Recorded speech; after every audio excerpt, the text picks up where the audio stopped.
TNPSC ஆஸ்பிரண்ட்ஸுக்கு வணக்கம். நேற்று video போட்டிருந்தோம் நம்ம லக்ஷ்மிகாந்தை லைன் பை லைன் டீகோட் பண்ண போகிறோம் அப்படின்னு சொல்லிட்டு. அதனால் இன்றைக்கி பார்ட் 1. லக்ஷ்மிகாந்தில் சாப்டர் 1 வந்து ஹிஸ்டாரிக்கல் பேக்ரவுண்டுன்னு இருக்கும். ஆனால் அது கொஞ்சம் வேகான டாபிக். அது ஸ்டார்டிங் எடுத்தோடனே புக்கு படிக்கிறப்ப அந்த டாபிக் படித்தா கண்டிப்பாக தூக்கம் வந்துடும். அதனால் நம்ம அதை கடைசியாக படிப்போம், எல்லாத்தையும் முடிச்சுட்டு கடைசியாக படிச்சுப்போம். இன்றைக்கி வந்து மேக்கிங் ஆஃப் த கான்ஸ்டியூஷன் பார்க்க போகிறோம். ஃபஸ்ட்டு டாபிக் பார்ப்போம், demand for A constituent assembly. இந்த கான்ஸ்டியூஷன் அசம்பிளி தான் நம்ம கான்ஸ்டியூஷனாக டிராஃப்ட் பண்ணியிருப்பாங்க. அப்போ இந்த கான்ஸ்டியூஷன் அசம்பிளி எப்படி வந்துச்சு, அதோட எவல்யூஷன் என்ன அப்படின்றது இப்போது ஃபஸ்ட்டு பார்ப்போம். இந்த ஃபஸ்ட்டு டாப்பிக்கை ஒரு டைம் லைன் மாதிரி பார்த்துருவோம், அதுதான் ஞாபகம் வச்சுக்கிறதுக்கு ஈஸியாக இருக்கும். First 1934 MN Roy, Manvendranath Roy. இவர் தான் இந்தியாவில் ஃபஸ்ட்டு கான்ஸ்டியூஷன் அசம்பிளின்னு ஒன்று வேணும், அந்த கான்ஸ்டியூஷன் அசம்பிளி தான் கான்ஸ்டியூஷனை டிராஃப்ட் பண்ணணும் அப்படின்னு கேட்டிருப்பார். சரி, இந்த எம்என் ராய் யாருன்னு சொல்லிட்டு ஷார்ட்டாக இவருக்கு இன்ட்ரோ கொடுத்துருவோம். அது புக்கில் இருக்கார். நீங்கள் புக்கு வச்சுருந்தீங்கன்னா சைடில் எழுதிக்கோங்க, இல்லைன்னா நோட்ஸ் எழுதிக்கோங்க. இந்த எம்என் ராய் பெங்காலை சேர்ந்தவர். இவரை தான் ஃபாதர் ஆஃப் இந்தியன் கம்யூனிசம் அப்படின்னு சொல்லுவோம். இந்தியன் கம்யூனிசம் ஏன் இவரை ஃபாதர் ஆஃப் இந்தியன் கம்யூனிசம் சொல்கிறோன்னா, 1920 கம்யூனிஸ்ட் பார்ட்டி ஆஃப் இந்தியாவை இவர் தான் ஸ்டார்ட் பண்ணியிருப்பார். இது ரொம்ப இம்பார்ட்டண்ட்டான data. 1920 communist party of India எங்கே அப்படின்னா தஷ்கண்ட். இந்த தஷ்கண்ட் அப்படின்றது ஒரு ஊர். இது எந்த நாட்டோட கேபிட்டலாக இப்போ இருக்குன்னு சொல்லிட்டு மறக்காமல் கமெண்ட்ஸில் கண்டுபிடிச்சி ஆன்சர் பண்ணுங்கள். நான் கமெண்ட்ஸ் பார்ப்பேன். அதனால இது தஷ்கந்தில் ஆரம்பித்ததுனால இதுக்கு தஷ்கந்த் குரூப் அப்படின்னு சொல்லுவாங்க. இதையே 1925 கான்பூர் அஃபிஷியலாக இந்தியாவில் ஸ்டார்ட் பண்ணியிருப்பார். அப்போ இது அன்அஃபிஷியலாக ப்ரோ அப்படின்னு கேட்டிங்கன்னா அப்படிலாம் கிடையாது, ரெண்டுமே அஃபிஷியல் தான். இது இந்தியாவுக்கு அவுட் சைட் ஸ்டார்ட் பண்ணதுனால தஷ்கந்த் குரூப் அப்படின்னு கூப்பிடுவோம். இது இந்தியாவுக்குள்ளே ரெகாக்னைஸ் பண்ணது எப்போன்னு கேட்டிங்கன்னா 1925. எக்ஸ்ட்ரா இன்னொரு டேட்டா சொல்லணும்னா, இவர் 1917 மெக்சிகன் கம்யூனிஸ்ட் பார்ட்டி இதையும் ஒன்று ஆரம்பிச்சிருப்பார். சரி, ஓகே. இப்போ ரெண்டாவது 1935 ஐஎன்சி. 1935 ஐஎன்சி அஃபிஷியலாக டிமாண்ட் பண்ணியிருப்பாங்க. சும்மா பேச்சுவார்த்தையாக இல்லாமல் அஃபிஷியலாக எங்களுக்கு ஒரு கான்ஸ்டியூஷன் அசம்பிளி வேணும் அப்படின்னு சொல்லிட்டு டிமாண்ட் பண்ணியிருப்பாங்க. என் ஹேண்ட்ரைட்டிங் கொஞ்சம் மோசமாக தான் இருக்கும். நான் சொல்கிறத வச்சு நோட்ஸ் எடுத்துக்கோங்க. நான் எழுதுறத வச்சு நோட்ஸ் எடுக்க வேணாம். அது எனக்கு புரியும், உங்களுக்கு புரியுமான்னு எனக்கு தெரியல. பட் நான் சொல்கிறத வச்சு நோட்ஸ் எடுத்துக்கோங்க. அடுத்து 3 1938 இதில் ஜவஹர்லால் நேரு.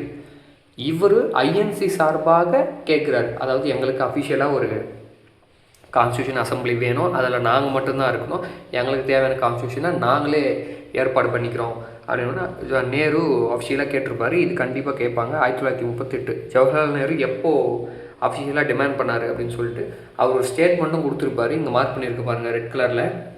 அதாவது constitution of free India must be framed without outside interference by the constitution assembly elected on the basis of adult ஃப்ரான்ச்சைஸ்ன்னு கேட்டிருப்பார். அடல்ட் ஃப்ரான்ச்சைஸ்னால் என்ன, 18 வயசுக்கு மேலே இருக்கிறவங்க ஓட்டு போடுறது தானே, டேரக்ட் எலெக்ஷன். அந்த அடல்ட் ஃப்ரான்ச்சைஸ் மூலமாக தான் எங்களுக்கு கான்ஸ்டியூஷன் அசம்பிளி வேணும் ஜவஹர்லால் நேரு கேட்டிருப்பாரு. இதை ஞாபகம் வச்சுக்கோங்க. ஆனால் அடல்ட் ஃப்ரான்ச்சைஸ் வழியாக எலெக்ஷன் நடந்திருக்காது பின்னாடி. அடுத்து 1940 இத்தனை பேர் கேட்டதுக்கு அப்புறம் பிரிட்டிஷ் கவர்மெண்ட் அப்போ தான் முதல்ல சரி ஓகே ஒரு கான்ஸ்டியூஷன் அசம்பிளி உங்களுக்கு கொடுத்துருவோம் அப்படின்னு முடிவு பண்ணி 1940 ஆகஸ்ட் ஆஃபர் அப்படின்னு சொல்லிட்டு ஒன்று இன்ட்ரடியூஸ் பண்ணுறாங்க. இந்த ஆகஸ்ட் ஆஃபருக்கு அடுத்து வர ஒரு 3 ஆஃபர் வந்து ஐஎன்எம் டீட்டெயில்டாக படிப்போம். இப்போதைக்கு வாட் இஸ் வாட்டுன்னு தெரிஞ்சுப்போம். ஆனால் இந்த ஆகஸ்ட் ஆஃபரை ஐஎன்சியும் ஏற்றுக்கல, முஸ்லீம் லீக்கும் ஏற்றுக்கல. ஏன் அப்படின்னா 1940 நம்ம 1929 பூர்ண ஸ்வராஜ் வேணும்னு கேட்க ஆரம்பிச்சோம். அதாவது கம்ப்ளீட் இண்டிபெண்டன்ஸ் வேணும், எங்களுக்கு இந்த டொமினியன் ஸ்டேட்டஸ்லாம் வேணாம் அப்படின்னு சொல்ல ஆரம்பிச்சிட்டோம். ஆனால் இவன் 1940 நான் டொமினியன் ஸ்டேட்டஸ் தரேன் அப்படின்னு சொன்னான். அதனால் இது நம்ம வேணாம்னு சொல்லிட்டோம். அதாவது நோ இமீடியட் இண்டிபெண்டன்ஸ். அதனால் காங்கிரஸ் இதை ரிஜெக்ட் பண்ணிடுச்சு. அப்புறம் இன்னொன்று குறிப்பாக சொல்லணும்னா மைனாரிட்டிக்கு நிறைய வெட்டோ பவர்ஸ் கொடுத்துருப்பாங்க. இப்போ மெஜாரிட்டிஸ் காங்கிரஸ் தான் அஃப்கோர்ஸ் மெஜாரிட்டி. இப்போ மைனாரிட்டி யார்? முஸ்லீம் லீக்கு, சீக்ஸு, அதர் கம்யூனிட்டி பீப்புள்ஸ். அவங்களுக்கு நிறைய வேட்டோ பவர்ஸ் அதிகமாக கொடுத்ததுனால எங்களோட ரைட்ஸ் பாதிக்கப்படுமோன்னு சொல்லிட்டு ஐஎன்சி வேணான்னு சொல்லிட்டாங்க. முஸ்லீம் லீக்கும் இதை வந்து ரிஜெக்ட் பண்ணிட்டாங்க. காரணம் அஃப்கோர்ஸ் முஸ்லீமுக்கு என்ன வேணும்? தனி பாகிஸ்தான் வேணும். ஆனால் இதை தனி பாகிஸ்தான் பற்றி எதுவுமே பேசியிருக்க மாட்டாங்க. அதனால் முஸ்லீம் லீக்கு இதை வந்து ரிஜெக்ட் பண்ணியிருப்பாங்க. இந்த ஆகஸ்ட் ஆஃபரை பற்றி ஒரு ஃப்ரீடம் ஃபைட்டர் வந்து ஒரு ஸ்டேட்மெண்ட் ஒன்று சொல்லியிருப்பார். ரொம்ப முக்கியமான ஸ்டேட்மெண்ட். அது என்னென்னு கண்டுபிடிச்சி கமெண்ட்ஸில் போடுங்க. யார் சொன்னாங்கன்னு போடுங்க. அடுத்து 1942 கிரிப்ஸ் மிஷன். இதுவும் ஃபெயிலு தான். இதுலேயும் என்ன சொல்லியிருப்பாங்கன்னா, வேர்ல்டு வார் 2 முடிஞ்சதுக்கப்புறம் கான்ஸ்டியூஷன் அசம்பிளி நான் உங்களுக்கு ஏற்பாடு பண்ணி தரோம் அப்படின்னு சொல்லியிருப்பாங்க.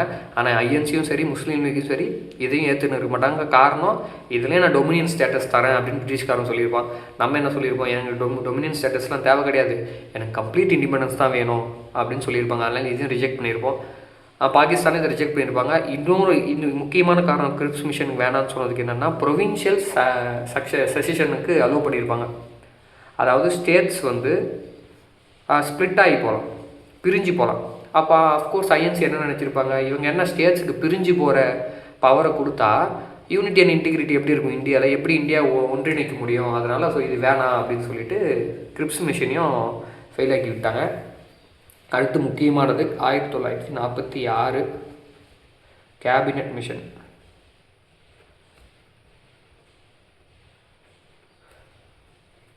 இதுதான் ரொம்ப முக்கியம், நல்லா நோட் பண்ணிக்கோங்க. இது மொத்தம் 3 பேர். இது ப்ரீவியஸ் இயர் கொஷினே கேட்டிருக்காங்க. கேபினட் மிஷனில் மொத்தம் எத்தனை பேர் இருந்தாங்கன்னு சொல்லிட்டு 3 பேர் இருந்தாங்க. யாருன்னா லார்டு பெத்திக் லாரன்ஸ், இவர் ஒருத்தர். ஸ்டான்ஃபோர்ட் கிரிப்ஸ், இவர் ஒருத்தர். AV Alexander. இந்த 3 பேர் தான் இந்த கேபினட் மிஷனில் இருந்தாங்க. இதோட இந்த மிஷனோட பிரசிடென்ட்டு இல்லை செக்ரட்டரி யாருன்னு கேட்டிங்க அப்படின்னா இவர் தான் பிரசிடென்ட், பெத்திக் லாரன்ஸ். இவர் யாருன்னா SOS, secretary of state of India. 1947 வந்து எஸ்ஓஎஸ்ஸாக இருப்பார். இப்போ இங்கே இன்னொரு கேள்வி, செக்ரட்டரி ஆஃப் ஸ்டேட் அப்படின்ற போஸ்ட் பவர்ஃபுல்லான போஸ்ட்டா இல்லை வைஸ்ராய் அப்படின்ற போஸ்ட்டு பவர்ஃபுல்லான போஸ்ட்டாக கமெண்ட்டில் சொல்லுங்கள். இவர் வந்து போர்ட் ஆஃப் ட்ரேடோட பிரசிடெண்ட். ஏவி அலெக்சாண்டர் வந்து இது தேவையில்லை, பட் ஞாபகம் வச்சுங்க. ஃபஸ்ட்டு லார்டு ஆஃப் அட்மிராலிட்டி உள்ள நேவியில் ஒரு பொலிட்டிக்கல் போஸ்ட், அவ்வளோதான். ஸோ இந்த கேபினட் மிஷன் வந்து எப்போ வராங்க அப்படின்னா March 24 வராங்க. இதோட ரிப்போர்ட் வந்து மே 16 ரிப்போர்ட் கொடுக்குறாங்க. ஸோ இந்த கேபினட் மிஷன் எப்போ வராங்க? March 24 வராங்க. May 16 1946 ரிப்போர்ட் சப்மிட் பண்ணுறாங்க. இந்த ரிப்போர்ட்டு 2 முஸ்லீம் லீக்குக்கும் சரி ஐஎன்சிக்கும் சரி ரெண்டுமே ஓகேவாக இருக்குது. அப்படின்றனால இது 2 பேர் அக்செப்ட் பண்ணிக்கிட்டு கான்ஸ்டியூஷன் அசம்பிளியை ஃபார்ம் பண்ணுறாங்க. அடுத்து இப்போ நம்ம செகண்ட் டாபிக் போவோம்.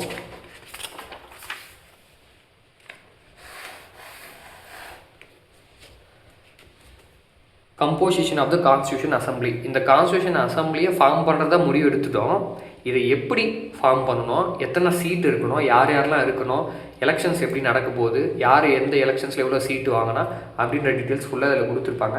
நான் பாயிண்ட் பை பாயிண்ட்டாக பார்த்துருவோம். ஃபஸ்ட்டு எடுத்தோன்னே எப்போ ஃபார்ம் பண்ணுறாங்க அப்படின்னா November 1946 கான்ஸ்டியூஷன் அசம்பிளி ஃபார்ம் ஆகுது. ரிப்போர்ட் எப்போ கொடுத்தாங்க? May 16 1946. ஃபார்ம் ஆனது நவம்பர். அப்போ இடைப்பட்ட காலத்தில் என்ன நடந்திருக்கும்? எலெக்ஷன்ஸ் நடந்திருக்கும். எலெக்ஷன்ஸ் நடந்து முடிஞ்சதுக்கு அப்புறம் தான் ஃபார்ம் பண்ணியிருப்பாங்க. அதை தான் இங்கே ஃபஸ்ட் பாயிண்ட்லேயே கொடுத்துருப்பாங்க. சரி, ஃபஸ்ட்டு இந்த எலெக்ஷன்ஸ் ஒரு அசம்பிளி, இது ஒன்றும் கிடையாது, ஒரு ராஜ்யசபா எலெக்ஷன்ஸ் மாதிரி தான். எலெக்ஷன்ஸ் நடக்க போகிற எத்தனை சீட் இருக்கணும்னு தெரியணும்ல, அதுக்காக மொத்தம் எத்தனை சீட் இவங்க பிரிட்டிஷ் கவர்மெண்ட் அலாட் பண்ணுறாங்க அப்படின்னா டோட்டல் ஸ்ட்ரென்த்து 389. அது ஏன் ப்ரோ 389ன்னு அவங்க சூஸ் பண்ணுறாங்க அப்படின்னா பாப்புலேஷனை வச்சு தான் சூஸ் பண்ணியிருக்காங்க.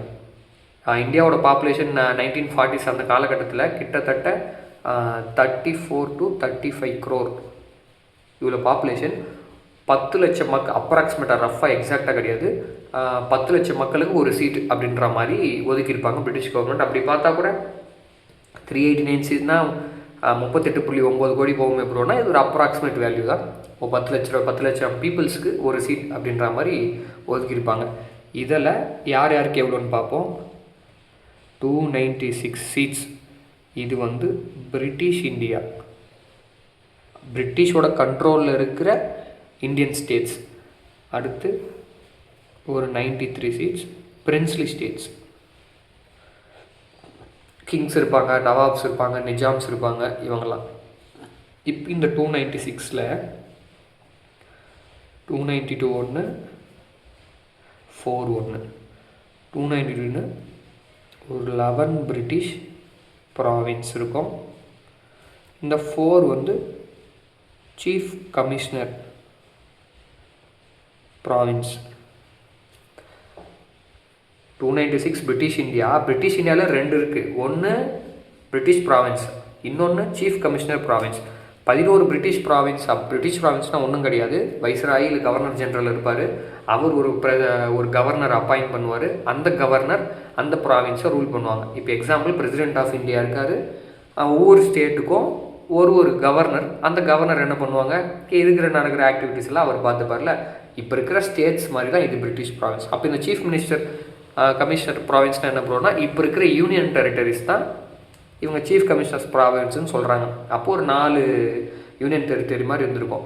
இங்கே என்ன ரெண்டுத்துக்கு வித்தியாசம் அப்படின்னு பார்த்தீங்கன்னா, இந்த சீஃப் கமிஷனர் ப்ராவின்ஸ் டைரெக்டாக கவர்னர் ஜென்ரலே அட்மிட் பண்ணுவார். யார் இந்த வைஸ்ராய் போஸ்டிங்ஸில் இருக்காங்களோ அவங்க கவர்னர் ஜென்ரலே அட்மினிஸ்டர் பண்ணுவாங்க. இல்லை அவர் சொல்கிற ஏதோ ஒரு நபர் வந்து அங்கே பார்த்துப்பார் டைரெக்டாக. இங்கே வந்து கவர்னர்ஸ், ஒவ்வொரு ஸ்டேட்டுக்கும் ஒவ்வொரு கவர்னர்ஸ் இருப்பாங்க. ஸோ இப்போ இந்த 11 நம்மளுக்கு ஜென்ரலாக தெரியும்ல என்னென்ன ப்ராவின்ஸ் இருக்குன்னு தெரியும்னா, நம்ம பேசிக்காக ஃபஸ்ட்டு மெட்ராஸ் ப்ராவின்ஸ், ரெண்டாவது பாம்பே,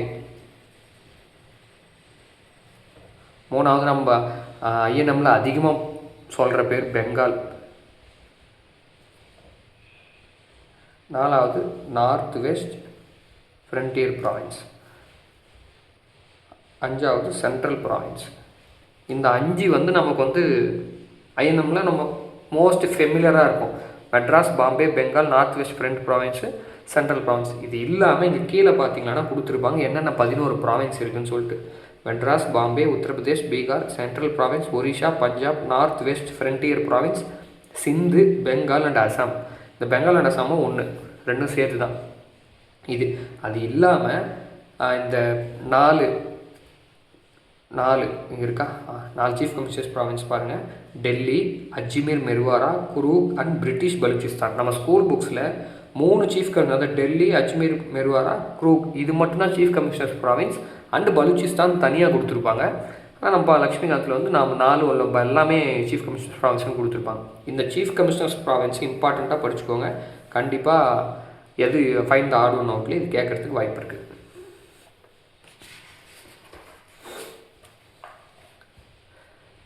சரி, இப்போ இந்த சீட்ஸ்லாம் இருக்குல்ல, இந்த டோட்டல் ஸ்ட்ரென்த்தில் ரிசர்வேஷன்ஸும் இருக்குது. யார் யாருக்கு என்னென்ன ரிசர்வேஷன்ஸ் இருக்குது அப்படின்னு பார்த்தீங்க அப்படின்னா, முஸ்லீம்ஸுக்கு ரிசர்வேஷன்ஸ் இருக்குது, சீக்ஸுக்கு ரிசர்வேஷன்ஸ் இருக்குது, அப்புறம் ஜென்ரல் கேட்டகரி. அது என்ன ஜென்ரல்னால் முஸ்லீமும் சீக்ஸும் இல்லாத மீதி இருக்கிற எல்லாருமே ஜென்ரல் கேட்டகரி தான். இப்போ இவங்களை எப்படி செலக்ட் பண்ணுறாங்க அப்படின்னா, ப்ரொவின்ஷியல் லெஜிஸ்லேச்சர் இருக்குல்ல, இப்போ மெட்ராஸ் ப்ராவின்ஸ்னு ஒரு லெஜிஸ்லேச்சர் இருக்கும், பாம்பேக்கு ஒரு லெஜிஸ்லேச்சர் இருக்கும், அங்கே ஒரு குறிப்பிட்ட எம்எல்ஏஸ் இருப்பாங்க, அந்த ப்ராவின்ஸை சேர்ந்தப்பட்டவங்க. இப்போ மெட்ராஸ் ப்ராவின்ஸ் எடுத்துக்கிட்டிங்கன்னா முஸ்லீமுக்கு ஒரு 2 சீட் இருக்குதுன்னு வச்சுருங்க. மெட்ராஸ் ப்ராவின்ஸில் முஸ்லீமுக்கு 2, சீக்குக்கு 1 இருக்குன்னா, நம்மள ப்ராவின்ஸில் மொத்த ஸ்ட்ரென்த்து 200 பேர் இருக்காங்க. இந்த 200ல் இந்த முஸ்லீம் கம்யூனிட்டி பீப்புள்ஸ் மட்டும்தான் ஓட்டு போட முடியும். சீக்குக்கு சீக் பீப்புள்ஸ் மட்டும்தான் ஓட்டு போட முடியும். அந்த கம்யூனிட்டி தேவையான ஆளுக்குன்னா அந்த கம்யூனிட்டி பீப்புள் மட்டும்தான் ஓட் போட்டு செலக்ட் பண்ணுவாங்க. எப்படி ஓட் பண்ணுவாங்க அப்படின்னா, நான் ஆல்ரெடி சொல்லியிருக்கேன், நேரு என்ன கேட்டார், டைரெக்டாக எலெக்ஷன் இருக்கணும், அடல்ட் ஃப்ரான்ச்சைஸ் மூலமாக இருக்கணும். ஆனால் இங்கே என்ன நடந்திருக்கும் அப்படின்னா, proportional representation by means of single transferable vote. அதாச்சும் நாம் வந்து இது கொடுப்போம்ல, ஆர்டர் கொடுப்பல. இது என்னென்னு இப்போ பிரசிடென்ஷியல் எலெக்ஷன்ஸ் நடக்குதுல்ல, அந்த மாதிரி தான் ப்ரெஃபரன்ஸ் கொடுப்போம் 1 2 3 4ன்னு சொல்லிட்டு. அது உங்களுக்கு தெரியும் நான் நம்புகிறேன். இல்லை இதுக்கெல்லாம் கூட எக்ஸ்ப்ளனேஷன் டீட்டெயில்ஸாக வேணும் அப்படிங்கிறலாம் கமெண்ட்டில் சொல்லுங்கள், நம்ம இதுக்கும் சேர்த்து எக்ஸ்ப்ளனேஷன் போட்டுருவோம். இப்படி தான் ட்ரான்ஸ்ஃபர் பண்ணியிருப்பாங்க.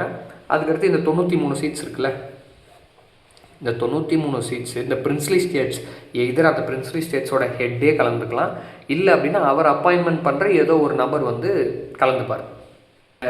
5வது பாயிண்ட்டுக்கு கீழே ஒரு பேராகிராஃப் இருக்குல்ல, இந்த பேராகிராஃப் ரொம்ப ரொம்ப இம்பார்ட்டன்ட். இதில் என்ன சொல்கிறாங்கன்னு சொல்கிறேன். இந்த constitution assembly partly elected plus partly nominated.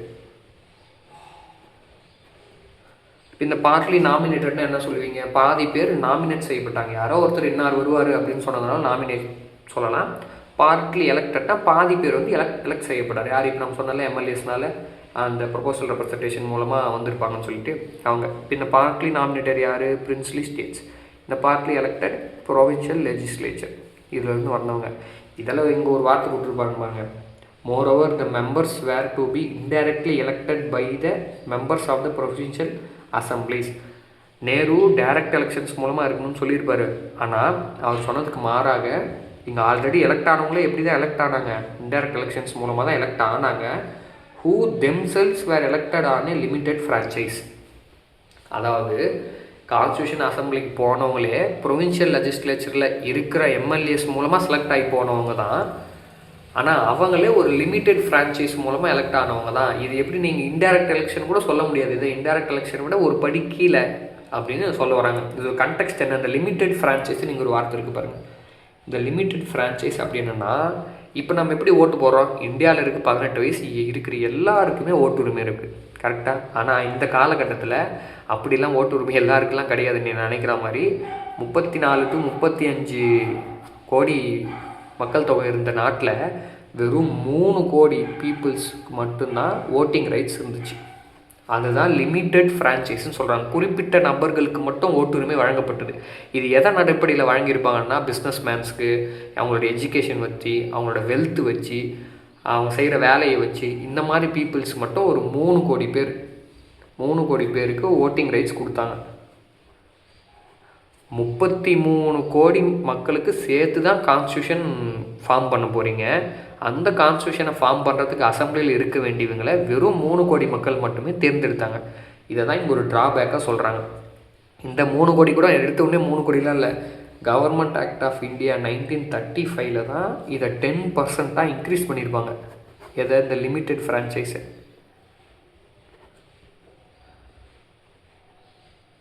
புரியுதா? அதுக்கு முன்னே என்ன அர்த்தம்? அதை விட கம்மியாக இருந்துச்சுன்னு அந்த ஓட்டிங் ரைட்ஸ் இங்கே கொடுத்துருவாங்க. The Government of India Act 1935 granted limited franchise on the basis of tax, property and other qualifications. இதுக்கு முன்னாடி கம்மியாக இருந்தது. இந்த GOI 1935 தான் 10%, 3% இருந்தது 10% இன்க்ரீஸ் பண்ணியிருப்பாங்க. அடுத்து எலெக்ஷன்ஸ் பார்ப்போம். 1946 ஜூலை டு ஆகஸ்ட் இந்த டைமிங்கில் எலெக்ஷன்ஸ் நடக்குது. எலெக்ஷன் நடந்ததுக்கப்புறம் ரிசல்ட்ஸ் பார்ப்போம். ஐஎன்சி ரொம்ப இம்பார்ட்டன்ட்ங்க இந்த ரிசல்ட்டு. ஐஎன்சி 208 சீட்டு ஜெயிக்கிறாங்க. முஸ்லீம் லீக் 73 சீட் ஜெயிக்கிறாங்க. Other party plus individual candidate இவங்க ஒரு 15 சீட்டு ஜெயிக்கிறாங்க. பிரின்ஸ்லி ஸ்டேட் எத்தனை சீட் சொன்னோம்? 93 சொன்னோம். இந்த 93 சீட்டும் ஃபில் பண்ணவே இல்லை. ஏன்னா அவங்க இந்த பிரின்ஸ்லி ஸ்டேட்ஸ் இருக்கிற அந்த ராஜாக்கள் என்ன முடிவு, ஹெட்ஸில் என்ன முடிவு எடுத்தாங்களோ, இல்லை நாங்கள் இந்த கான்ஸ்டியூஷன் அசம்பிளிலேருந்து தள்ளியே நிற்கிறோம் அப்படின்னு சொல்லிட்டு யாருமே அந்த சீட்ஸுக்கு ஃபில் ஆகவே இல்லை. ஸோ இது மட்டும்தான் எலெக்ஷன்ஸோட ரிசல்ட். என்ன தான் நம்ம இந்த கான்ஸ்டியூஷன் அசம்பிளி மேலே இது வந்து டைரெக்டாக எலெக்ட் பண்ணப்படல, அது சரியில்லை, இது சரியில்லை, மொத்தமே லாயர்ஸ் தான் இருந்தாங்க அப்படின்னு நீங்கள் வந்து கம்ப்ளைண்ட் பண்ணாலுமே இந்த அசம்பிளியில் மொத்த கம்யூனிட்டி பீப்புள்ஸுமே இருந்தாங்க. எக்ஸாம்பிள் சொல்லணும்னா ஹிந்து இருந்தாங்க, முஸ்லீம்ஸ் இருந்தாங்க, கிறிஸ்டியன்ஸ் இருந்தாங்க, சீக்ஸ் இருந்தாங்க, Parsi, Anglo Indian, SC ST, women, இப்படி எல்லா மேஜர் கம்யூனிட்டியும் அதில் வந்து ப்ரெசென்ட் ஆகி தான் இருந்தாங்க. அதை நீங்கள் இல்லைன்னு சொல்ல முடியாது. சரி, இந்த டைமில் இந்த கான்ஸ்டியூஷன் அசம்பிளி ப்ரிப்பரேஷன் டைமில் கிட்டத்தட்ட அப்போ ஃபேமஸாக இருந்த எல்லா பெரிய லீடர்ஸுமே இன்வால்வ்டாக இருந்தாங்க, ஒருத்தரை தவிர. அவர் தான் நம்ம தேசத்தந்தை காந்தி. எப்போ 1946 இந்த டைமில் காந்தி மட்டும் கான்ஸ்டியூஷன் அசம்பிளி, நல்லா ஞாபகம் வச்சுங்க, யார் கான்ஸ்டியூஷன் அசம்பிளியில் கலந்துக்கவே இல்லை கடைசியில் அப்படின்னா நம்ம தேசத்தந்தை காந்தி கலந்துக்கவே இல்லை. என்ன காரணமாக இருக்கும்னு நீங்கள் நினைக்கிறீங்க? ஏன் காந்தி கலந்துக்கல? அதாவது ஃபாதர் ஆஃப் த நேஷன் சொல்கிறோம். நம்ம இப்போ இந்தியன் கவர்மெண்ட், இந்தியன் ரிப்பப்ளிக் ஒரு ரன் ஆகுதுன்னா நம்ம கான்ஸ்டியூஷனை வச்சு தான் இந்த ஒட்டுமொத்த நாடுமே ரன் ஆகிட்டுருக்கு. அவ்வளோ பெரிய ஒரு கண்டென்ட்லேருந்து தலைவன் ஏன் எஸ்கேப் ஆகிட்டாரு அப்படின்னா ஒரு 3-4 வித்தியாசம், ஒரு ரீசன்ஸ் கண்டுபிடிக்கலாம். காரணம்னா கம்யூனல் பீஸ். இந்த 1946-47 காலகட்டத்தில் எக்கச்சக்கம் போராட்டம், வருத்தம், இதெல்லாம் நிறைய நடந்ததுனால, ஏன்னா அவ்வளோ பெரிய மாஸ் மூமெண்ட் நடத்துனதே காந்தி தான். இவர் என்ன பண்ணார், இந்தியா ஃபுல்லாக ட்ராவல் பண்ண ஆரம்பிச்சிட்டார். இந்த மீட்டிங்ஸ், கான்ஸ்டியூஷன் அசம்பிளி மீட்டிங்ஸ்லாம் நடக்கிறப்போ இந்த கம்யூனல் ரயாட்ஸ், அதாவது போர்ன்ற பாருங்க, இந்த சண்டைலாம் இருக்குல்ல, இப்படிலாம் பண்ணாதீங்க அப்படின்னு சொல்லிட்டு நாடு ஃபுல்லாக சுற்றுப்பயணம் மேற்கொண்டு இருந்தார். யார் எங்கெங்கே கலவரம் நடந்த இடம்லாம் எப்படி இருக்குது அப்படின்னு பார்க்குறதுக்கு. இன்னொன்று ஐடியாலஜிக்கல் டிஃப்ரென்ஸ். காந்தி என்ன விரும்பினார், இது ஃபுல்லாக வெஸ்டர்னைஸ்டாக இருக்குது இந்த கான்ஸ்டியூஷனில், இந்த வெஸ்டர்ன் கண்ட்ரிஸ் கான்ஸ்டியூஷன்லாம் தேவை கிடையாது, இந்தியா அப்படி இருக்காது. அவர் இந்த பஞ்சாயத்து ராஜ் சம்மந்தப்பட்ட அப்படி ஒரு டீசென்ட்ரலைஸ்டாக இருக்கும், எல்லாமே கம்ப்ளீட் டீசென்ட்ரலைஸ்டாக இருக்கணும் அப்படின்ற மாதிரி விரும்பினார். நீங்கள் பொதுவாக பார்த்தாவே தெரியும், காந்தியோட பிரின்சிபல்ஸ் கான்ஸ்டியூஷனில் ஒரே ஒரு இடத்துல தான் அதிகபட்சம் ரிஃப்ளெக்ட் ஆகிருக்கும். நான் சொல்கிறது நல்லா கேட்டுக்கோங்க. காந்தியோட பிரின்சிபல்ஸு நம்மளோட கான்ஸ்டியூஷனில் சுத்தமாக இல்லைன்னு சொல்ல முடியாது, ஒரு இடத்துல ரிஃப்ளெக்ட் ஆகிருக்கும். அது எங்கே ரிஃப்ளெக்ட் ஆகிருக்குன்னு சொல்லிட்டு மறக்காமல் கமெண்ட்ஸில் கமெண்ட் பண்ணுங்கள். அதனால் என்ன தான் Gandhi father of the nation இருந்தாலும் இந்த கான்ஸ்டியூஷன் மேக்கிங் ப்ராசஸில் அவரோட கான்ட்ரிபியூஷன் லோ அப்படின்னு உங்களுக்கு ஸ்டேட்மெண்ட் கேட்டாங்களான்னா ஆமாம், கான்ஸ்டியூஷன் மேக்கிங் ப்ராசஸில் though he is a father of nation, அவரோட கான்ட்ரிபியூஷன் கம்மி தான். ஓகே, இப்போ இந்த பேரா உங்களுக்கு முடிஞ்சுது. அதாவது இது வரைக்கும் முடிஞ்சது. இதில் ஏதாச்சும் ஆர்டிகல்ஸ் உங்களுக்கு சொல்லணுன்னாலோ இல்லை டேபிள்ஸ் இருக்குது நிறைய, அந்த டேபிள்ஸ், ஆர்டிகல்ஸ் அண்ட் டேபிள்ஸை நம்ம கண்டென்ட் முடிச்சதுக்கப்புறம், கான்டெக்ஸ்ட் முடிச்சதுக்கப்புறம் நம்ம தனியாக பார்த்துப்போம். Working of the constitution assembly, இதோட பிரசிடென்ட் யார், வைஸ் பிரசிடென்ட் யார், அதெல்லாம் இதில் சொல்லியிருப்பாங்க. இப்போ பார்ப்போம். இந்த கான்ஸ்டியூஷன் அசம்பிளியோட ஃபஸ்ட்டு மீட்டிங் எப்போது? December 9. ரொம்ப இம்பார்ட்டண்ட்டான டேட்டுங்க. இந்த டேட்டெல்லாம் அடித்து துவச்சிருப்பாங்க கொஷின்ஸு. எப்போ ஃபார்ம் பண்ணாங்க? நவம்பரில் ஃபார்ம் பண்ணாங்க. ப்ராசஸ்லாம் முடிச்சுட்டு December 9, 1946 ஃபஸ்ட்டு கூடுறாங்க. இந்த ஃபஸ்ட்டு மீட்டிங்கில் முஸ்லீம் லீக், நம்ம ஆளுங்க இருக்காங்களே, பாய்காட் பண்ணிட்டாங்க. அதாவது ஃபஸ்ட்டு மீட்டிங்க்கு அவங்க வரவே இல்லை. நீங்கள் கேட்கலாம், அப்புறம் ஏன் ப்ரோ இவங்களுக்கு வரத்துக்கு விருப்பம் இல்லைனா எதுக்கு ப்ரோ எலெக்ஷன்லாம் நிற்கணும், அப்போவே வரமாட்டோம் போடான்னு சொல்லிட்டு போக வேண்டியது. ஆனால் இவங்களுக்கு இதாங்க வேலை. வருவாங்க, ஏதாச்சும் ஒரு சண்டை போட்டுருவாங்க, கிளம்பிடுவாங்க, மறுபடியும் உள்ளே வருவாங்க, மறுபடியும் கொஞ்ச நாள் ட்ராவல் பண்ணுவாங்க, கிளம்பிடுவாங்க. ஆனால் முஸ்லீமை ஒரு போன வருஷம் அதுக்கு முன்னாடி வருஷம் முஸ்லீம் லீக்கை சிலபஸ்லேருந்தே தூக்கிட்டாங்க. இப்போ புது ஸ்பெக்ட்ரம் புக்கெலாம் வாங்கி பார்த்திங்க அப்படின்னா முஸ்லீம் லீக்குன்ற வார்த்தையே புக்கில் இருக்காது. அப்துல் கலாம் ஆசாதெல்லாம் ஃபஸ்ட் எஜுகேஷன் மினிஸ்டராக, அவரெல்லாம் தூக்கிட்டாங்க சிலபஸ்லேருந்து சொல்லிட்டு நிறைய பேர் கடனும் தெரிவிச்சிருந்தாங்க. பட் ஸ்டில் அவர் இன்னும் சிலபஸில் ஆட் பண்ணலான்னு தான் நினைக்கிறேன். முஸ்லீம் லீக்கு பாய்காட் பண்ணிட்டாங்க அந்த இதில். இவங்க பாய்காட் பண்ணதுனால ஃபஸ்ட்டு மீட்டிங்கில் மொத்தம் 207 பேர் தான் வந்தாங்க.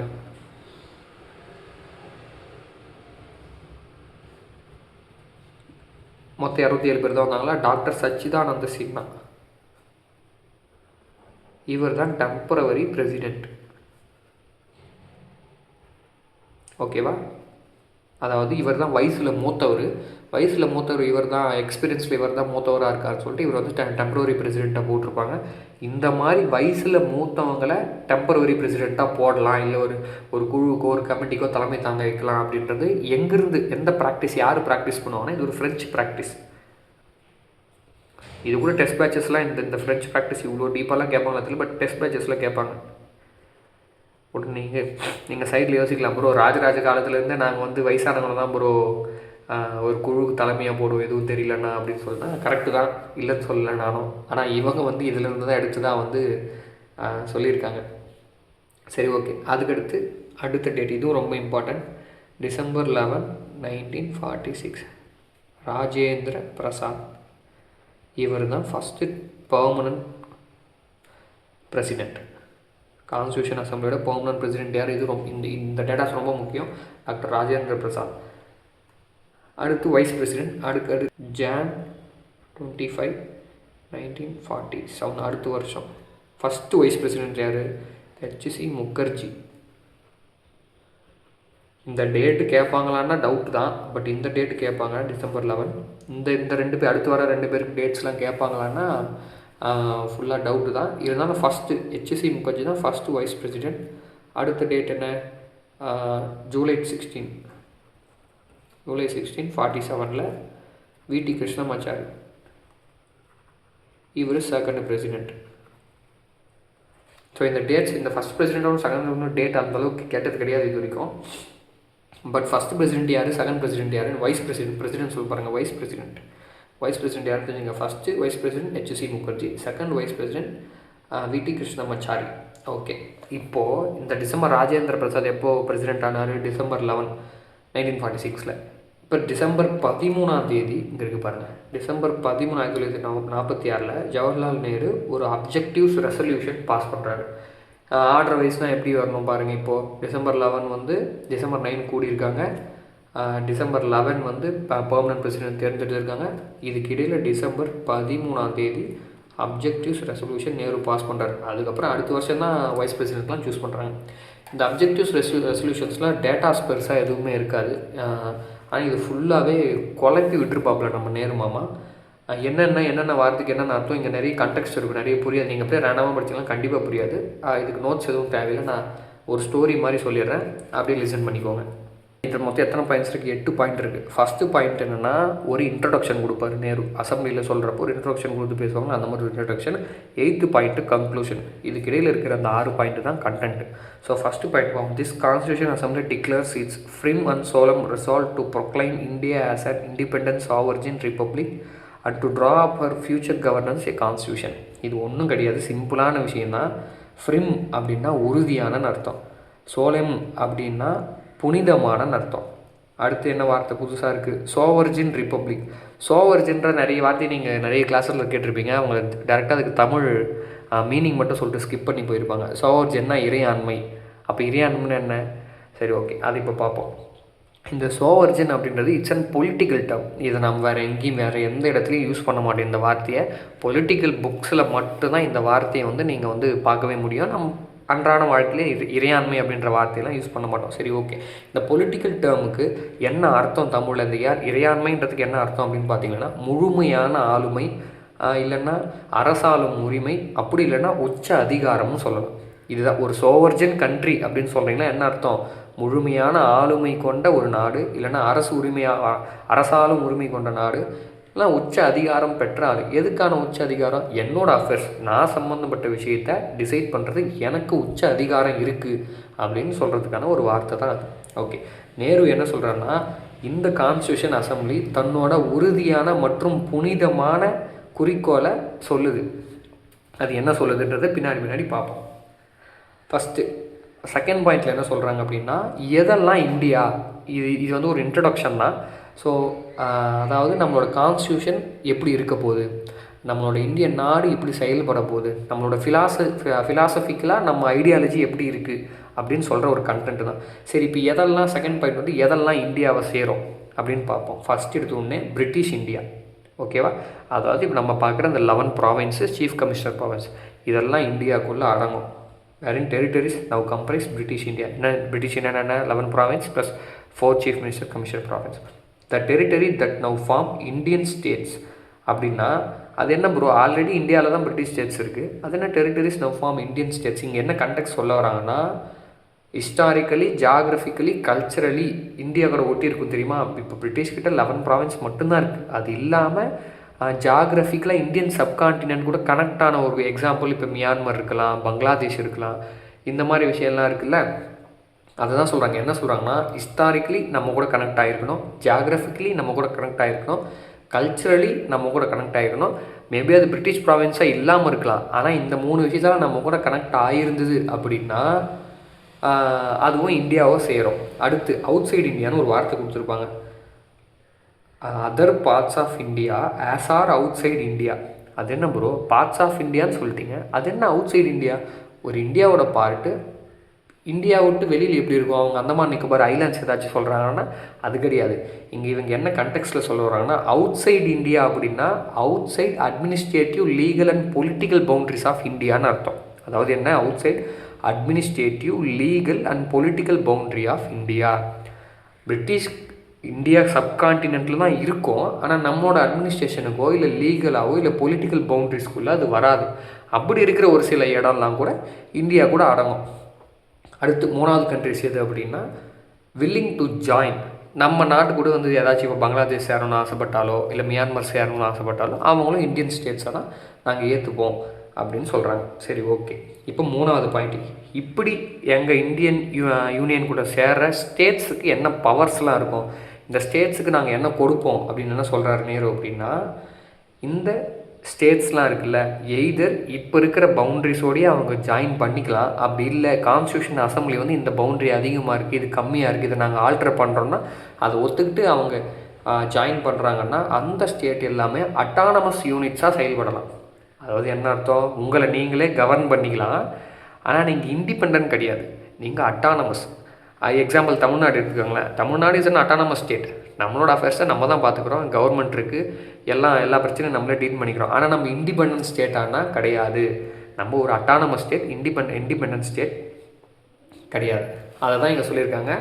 இந்த ஸ்டேட்ஸ் எல்லாமே அட்டானமஸாக செயல்படலாம் with the ரெசிடியரி powers. Central ரெசிடியரி powers நீங்கள் என்ன சொல்கிறாங்க அப்படின்னா, அட்மினிஸ்ட்ரேஷன் பண்ணுறதுக்கும் மற்ற போலீஸ் சர்வீஸ் இந்த மாதிரி பவர்ஸுக்கும் சென்ட்ரல் வந்து உங்களுக்கு ஒரு சில பவர்ஸ் கொடுக்கும். சென்ட்ரல் கிட்ட இருக்கிற இல்லாத மீதி எல்லாமே நீங்கள் வந்து அட்மினிஸ்ட்ரேஷன் பண்ணிக்கலாம், எல்லாமே பண்ணிக்கலாம். இப்போ இருக்கிற ஸ்டேட் சென்டர் பாலிசி தான் இவ்வளோ சுற்றி வளைச்சி சொல்கிறாங்க. சிம்பிளான விஷயம், எல்லா ஸ்டேட்ஸுக்கும் தனித்தனியாக பவுண்ட்ரிஸ் போட்டு கொடுத்துருவோம். நாங்கள் கொடுக்குற பவர் இப்போ concurrent list, state list, central list இருக்குல்ல, ஸ்டேட் லிஸ்ட்டில் இருக்கிறது எல்லாமே நீங்கள் சொல்கிறபடி நீங்கள் செஞ்சுக்கலாம். சென்ட்ரல் லிஸ்ட் இருக்கிறது நாங்கள் சொல்கிறபடி நாங்கள் செஞ்சுப்போம். கன்கரண்ட் லிஸ்ட் இருக்கிறது ரெண்டு பேரும் சொல்ல முடியாது, அதையும் நாங்களே சென்டரே தான் செஞ்சுப்போம். இப்படின்றது தான் இவ்வளோ சுற்றி வளைச்சி சொல்கிறாரு. எதுக்கு ப்ரோ இது இப்படி சுற்றி வளைச்சி? இப்போ நீங்கள் எக்ஸாம்பிளுக்கு வேணால் இந்த 2வது பாயிண்ட்டு 3வது பாயிண்ட்டு சும்மா படித்து பாருங்கள், கண்டிப்பாக புரியாது. எதுக்கு ப்ரோ இப்படி சுற்றி வச்சு காதை தொடுறாரு அப்படின்னு கேட்டால், எங்க நம்ம தாங்க கவர்மெண்ட் ஸ்கூல்லையும் ப்ரைவேட் ஸ்கூல்லையும் படித்தோம், அவங்க படித்ததெல்லாம் லண்டன்லங்க. அதனால் அவங்களோட இங்கிலீஷ் அப்படி தான் இருக்கும், அந்த காலத்தில் அது ஸ்லாங் அப்படி தான் இருக்கும். நமக்கு லக்ஷ்மிகாந்துக்கே இப்படின்னா அப்போது ஒரிஜினல் கான்ஸ்டியூஷன் புக்கெலாம் எடுத்தால் அவள் தான் இருக்கிற முடியெல்லாம் கொட்டிடும் போல. சரி, ஓகே. அடுத்து 4th பாயிண்ட் ஒன்றும் சிம்பிள். இந்த கவர்மெண்ட் ஆஃப் இந்தியா இல்லைன்னா கவர்மெண்ட் ஆர்கனைசேஷன்ஸ் எது வேணா இருக்கும், கவர்மெண்ட் பாடின்னு அது வேணா இருக்கும், எல்லாமே பவர் யார்கிட்ட இருந்து வருதுன்னா பீப்புள்கிட்ட இருந்து தான் வருது அப்படின்னு ஒரு பாயிண்ட். அடுத்து 5, சரி இப்போ நான் ஸ்டேட்டுக்கு என்னென்ன செய்வேன்னு சொல்லிட்டேன், இப்போ என் மக்களுக்கு என்ன செய்வேன்னு சொல்லணும்ல, அதுக்கு தான் என் மக்களுக்கு இந்த சிட்டிசன்ஸாக இருக்கிறவங்களுக்கு என்னென்னலாம் கிடைக்குன்னா, justice, social and economical and political, equality of status of opportunity before law, freedom of thought, expression, belief, faith, worship, vocation, association, action, subject to law and public morality, extra extra. இந்த மாதிரி இந்த fundamental ரைட்ஸ்லாம் சொல்கிறோம்ல, அந்த மாதிரி fundamental rights எல்லாமே உங்களுக்கு வந்து இந்த நாட்டில் கிடைக்கும் அப்படின்னு சொல்கிறாங்க. 6வது பாயிண்ட் ரொம்ப முக்கியம், மைனாரிட்டிஸுக்கு, schedule caste and schedule tribes, backward கிளாஸஸ்க்கு இவங்களுக்கு எல்லாமே ப்ரொடெக்ஷன் கொடுப்போம், மைனாரிட்டிஸை நாங்கள் சேஃப்கார்ட் பண்ணிப்போம் இந்த கண்ட்ரி அப்படின்னு 6வது பாயிண்ட் சொல்கிறாங்க. 7வது பாயிண்ட் ஒன்றும் இல்லை, இந்த லேண்டு, சி, ஏர், இந்தியாவை சுற்றி இருக்கிற லேண்டும் சரி, சீயும் சரி, ஏரும் சரி, அதுக்கான ஃபுல் சோவர்ஜின் அத்தாரிட்டி யாருன்னு கேட்டால் இந்தியா தான். ஆல்ரெடி சோவர்ஜினா என்னன்னு சொல்லியிருக்கேன், இறையாண்மைன்னா என்ன, முழுமையான ஆளுமை இல்லை உச்சபட்ச அதிகாரம். ஸோ இந்தியாவை சுற்றி இருக்க சி, லேண்டு, ஏர் இந்த 3த்துக்கும் உச்சக்கட்ட அதிகாரம் யார்கிட்ட இருக்குன்னா நம்மக்கிட்ட மட்டும்தான் இருக்குது. சரி, ஓகே. அடுத்து 8 கன்க்ளூஷன். இப்போ இந்தியாவை மிகைப்படுத்தி சொல்லணும்ல, ஒரு வார்த்தை யாரை சொல்லணும்ல, அப்போ தானே கெத்தாக இருக்கும். அதான் இங்கே சொல்லியிருப்பாங்க, திஸ் ஏன்ஷியன்ட் லேண்டு, பழமையான நிலம். பழமையான அப்படி சொல்ல முடியாது, டேரக்ட் ட்ரான்ஸ்லேஷன் தெரியல, பட் ஸ்டில் ஒரு மெட்டாஃபர், ஒரு ஓமை தான். This ancient land attains its rightful and honoured place in the world and makes its full and willing contribution to the promotion of world peace. உலக அமைதிக்கும் மனித இனத்தின் நல்லிணக்கத்திற்கும் இந்த கண்ட்ரி, இந்த ஏன்ஷியன்ட் லேண்ட், இந்த கண்ட்ரி வந்து ஃபுல் சப்போர்ட்டை கொடுக்கும் அப்படின்னு சொல்லி இந்த அப்ஜெக்டிவ்ஸ் ரெசல்யூஷன்ஸை சொல்லி முடிக்கிறார். இந்த அப்ஜெக்டிவ்ஸ் ரெசல்யூஷன் ஜனவரி 22, 1947 அன்அனானமஸ்லி அடாப்டட். அப்படின்னா இந்த அனானமஸ்லி இருக்குல்ல, இதுக்கு அர்த்தம் வந்து எதிர்ப்பு இன்றி, எந்த எதிர்ப்பும் இன்றி ஜனவரி 22, 1947 ஏற்றுக்கிட்டாங்க. இந்த 8 பாயிண்ட் இருக்குல்ல, இந்த 8 பாயிண்ட்டை அப்படியே கொஞ்சம் பட்டி டிங்கரிங் பார்த்து தான் ப்ரியாம்பிளை ஆட் பண்ணியிருப்பாங்க. ஓகேவா? இதுதான் இதோட அப்ஜெக்டிவ்ஸ் ரெசல்யூஷன். இது ஃபுல்லாகவே கண்டெக்ஸ்ட் மட்டும்தான், கண்டென்ட் மட்டும்தான், கதை மட்டும்தான். ஸோ இது நம்ம எக்ஸாம்ஸில் பெருசாக கேட்டது கிடையாது. பட் நம்மளோட கண்டென்ட் என்ன, line by line, point by point எல்லாத்தையுமே க்ளீனாக எக்ஸ்பிளைன் பண்ணணும். இதில் உங்களுக்கு ஏதாச்சும் பாயிண்ட் புரியல அப்படின்னா கமெண்ட்ஸில் சொல்லுங்கள், இந்த பாயிண்ட் எனக்கு புரியல, அந்த பாயிண்ட் எனக்கு புரியல அப்படின்னு சொல்லிட்டு. ஸோ அதை மட்டும் ஒரு ஷார்ட்ஸாக உங்களுக்கு எடுத்து அகைன் எக்ஸ்பிளைன் பண்ணி போட்டுடுறேன். இப்போ அடுத்து இதுலேயே ஒரு sub topic, changes by the independence act. Independence act எப்போ போட்டாங்க? 1947 வந்திருக்கோம். நம்ம மவுண்ட் பேட்டன் பிளான் அக்செப்ட் பண்ணியிருக்கோம் June 3, 1947 மவுண்ட் பேட்டன் பிளான் இதை அக்செப்ட் பண்ணியிருப்போமா? ஸோ இந்த 1947 இந்த காலகட்டத்தில் நான் ஆல்ரெடி சொல்லியிருந்தாலும் 93 பிரின்சிபல் ஸ்டேட்ஸ் இதுலேருந்து தள்ளி இருந்தாங்க கான்ஸ்டியூஷன் அசம்பிளின்னு சொல்லிட்டு. எப்போ பிரிட்டிஷ்கார இந்தியா விட்டு போகிறான்னு தெரிஞ்சதோ அந்த பிரின்சிபல் ஸ்டேட்ஸுக்கு நல்லா தெரிஞ்சிருக்கும், ஆஹா இவங்ககிட்ட மல்லு கட்ட முடியாது, இவங்க கூட சேர்ந்து இருந்தால் தான் இருக்கிற சொத்து பத்தாது கொஞ்சம் மிஞ்சம் அப்படின்னு சொல்லிட்டு என்ன பண்ணாங்க, கொஞ்சம் கொஞ்சமாக எல்லாருமே வந்து இந்தியா கூட ஜாயின் பண்ண ஆரம்பிச்சிட்டாங்க. முஸ்லீமில் இருக்கிற ஒரு சில மெம்பர்ஸுமே இங்கே வந்து சேர்ந்துட்டாங்க. இந்த 1947 ஆக்ட் வந்து சுதந்திரம், இப்போ நம்மக்கிட்ட பார்லிமெண்ட் கிடையாது, அந்த பார்லிமெண்ட் இல்லைன்றதுனால ஒரு சில சேஞ்சஸ் வந்து இந்த கான்ஸ்டியூஷன் அசம்பிளி பவர்ஸ் கொடுத்துருக்கோம். அது என்னென்ன பவர்ஸ்ன்னு பார்ப்போம். இப்போ இந்த ஃபஸ்ட்டு பாயிண்ட் எடுத்திங்கன்னா, இந்த கான்ஸ்டியூஷன் அசம்பிளியை ஃபுல் சோவர்ஜின் பாடியாக மாற்றிருப்பாங்க. அது என்ன ஃபுல் சோவர்ஜின் பாடினா, இப்போ நம்ம சட்டம் இயற்றோன்னா யாருனால சட்டம் இயற்ற முடியும்? லோக்சபானாலையும் ராஜ்யசபானாலையும் சட்டத்தை இயற்ற முடியும். இப்போ அந்த காலகட்டத்தில் லோக்சபாவும் கிடையாது, ராஜ்யசபாவும் கிடையாது. காரணம் அப்போ எலெக்ஷனே நடக்கலை, இனிமேல் தான் எலெக்ஷனே அவங்க கண்டக்ட் பண்ணணும். அப்படின்ற பட்சத்தில் இப்போ பிரிட்டிஷ்காரன் தேவையில்லாத சட்டம் நிறைய போட்டு வச்சுருப்பாங்க, அதெல்லாம் ரிமூவ் பண்ணணும்ல, அதெல்லாம் ஏனோ தானே ரிமூவ் பண்ண முடியாது, அதுக்கு ஒரு பாடி வேணும்ல. அந்த பாடியை தான் ஃபுல் சோவர்ஜின் பாடியாக இந்த கான்ஸ்டியூஷன் அசம்பிளியை மாற்றிருப்பான். ஸோ இப்படி பண்ணதுனால அதுக்கு என்ன பவர் கிடச்சிருக்கும் அப்படின்னா, பிரிட்டிஷ்காரன் எந்த ஒரு சட்டத்தை போட்டிருந்தாலும் அந்த ஒரு சட்டத்தை ரத்து செய்யறதுக்கு இந்த கான்ஸ்டியூஷன் அசம்பிளிக்கு பவர் கொடுத்துருப்பாங்க. அதுதான் இங்கே கொடுத்துருப்பாங்க. அப்ரோகேட் அப்படின்னா ரத்து செய்தல் அப்படின்னு அர்த்தம். ஸோ பிரிட்டிஷ் போட்ட எந்த ஒரு லாவையும் நம்ம ரத்து செஞ்சிடலாம், அதுக்கான பவர் கொடுத்துருப்பாங்க. இது ஃபர்ஸ்ட் பாயிண்ட். அடுத்து செகண்டு, இந்த கான்ஸ்டியூஷன் அசம்பிளியை லெஜிஸ்லேட்டிவ் பாடியாகவும் மாற்றிருப்பாங்க. இப்போ நம்ம சட்டத்தை ரத்து செய்யணும், இல்லை புதுசாக ஒரு சட்டத்தை போடணும் அப்படின்றதுக்காக அதுக்கான பவர்ஸையும் கொடுத்துருப்பாங்க. அது யார் செய்ய முடியும்? லெஜிஸ்லேச்சர் தானே செய்ய முடியும். அப்போது இந்த கான்ஸ்டியூஷன் அசம்பிளியை கான்ஸ்டியூஷனல் பாடி ஒன்றுமாகவும் இன்னொன்று லெஜிஸ்லேட்டிவ் அசம்பிளியாகவும் 2 பவர்ஸ் கொடுத்துருப்பாங்க. ஆனால் ஒரே நாளில் ரெண்டும் கூட முடியாது, செப்பரேட் டேஸ். இப்போ ஒரு சட்டத்தை இயற்ற போகிறீங்கன்னா அதுக்கு வந்து லெஜிஸ்லேட்டிவ் பாடியாக ஒரு நாள் தனியாக கூடும், இல்லை கான்ஸ்டியூஷன் சம்மந்தப்பட்ட விஷயமா நீங்கள் பேச போகிறீங்க, டிஸ்கஸ் பண்ண போகிறீங்கன்னு சொன்னால் கான்ஸ்டியூஷன் அசம்பிளியாக வேறு ஒரு நாள் வந்து கூடும். 2த்துக்கும் வேறு தலைவர்கள், 2த்துக்கும் வேறு நாளில் தான் கூடும். இப்போ என்ன சொல்லலாம், இதுக்கு நீங்கள் கண்டெக்ஸ்ட் எப்படி எடுத்துக்கலாம், இங்கே கொடுத்துருப்பாருங்க. The assembly become the first parliament of free India dominion legislature சொல்லலாம்னா, ஏன்னா நமக்கு லெஜிஸ்லேட்டிவ் பவர் கொடுத்துட்டாங்க அப்படின்றப்போ அப்போ அதுதானே first parliament of free India. சரி, ஓகே. இப்போ இது கான்ஸ்டியூஷன் பாடியாக கூட போகுது, அதாவது கான்ஸ்டியூஷன் அசம்பிளியாக கூட போகுது அப்படின்னா ராஜேந்திர பிரசாத் தலைமையில் கூடும், அவர் தான் பிரசிடெண்ட்டாக இருப்பார். இல்லை இவர் சட்டம் இயற்ற போகிறோம், ஒரு லெஜிஸ்லேட்டிவ் பாடியாக கூடுது அப்படின்னா ஜிவி மௌலாங்கர், இங்கே கொடுத்துருங்க பாருங்களா, இந்த ஜிவி மௌலாங்கர் இவர் தலைமையில் கூடும். ஓகேவா? டில் நவம்பர் 26, 1949. ஏன் அந்த நவம்பர் 26, 1949? ஏன்னா அப்போ தான் மொத்த கான்ஸ்டியூஷனோட வேலையும் முடிஞ்சிருச்சு. ஓகேவா? அப்போது கான்ஸ்டியூஷன் அசம்பிளியோட வேலையே முடிஞ்சிருச்சுன்ற பட்சத்தில் கான்ஸ்டியூஷன் அசம்பிளி எதுக்கு?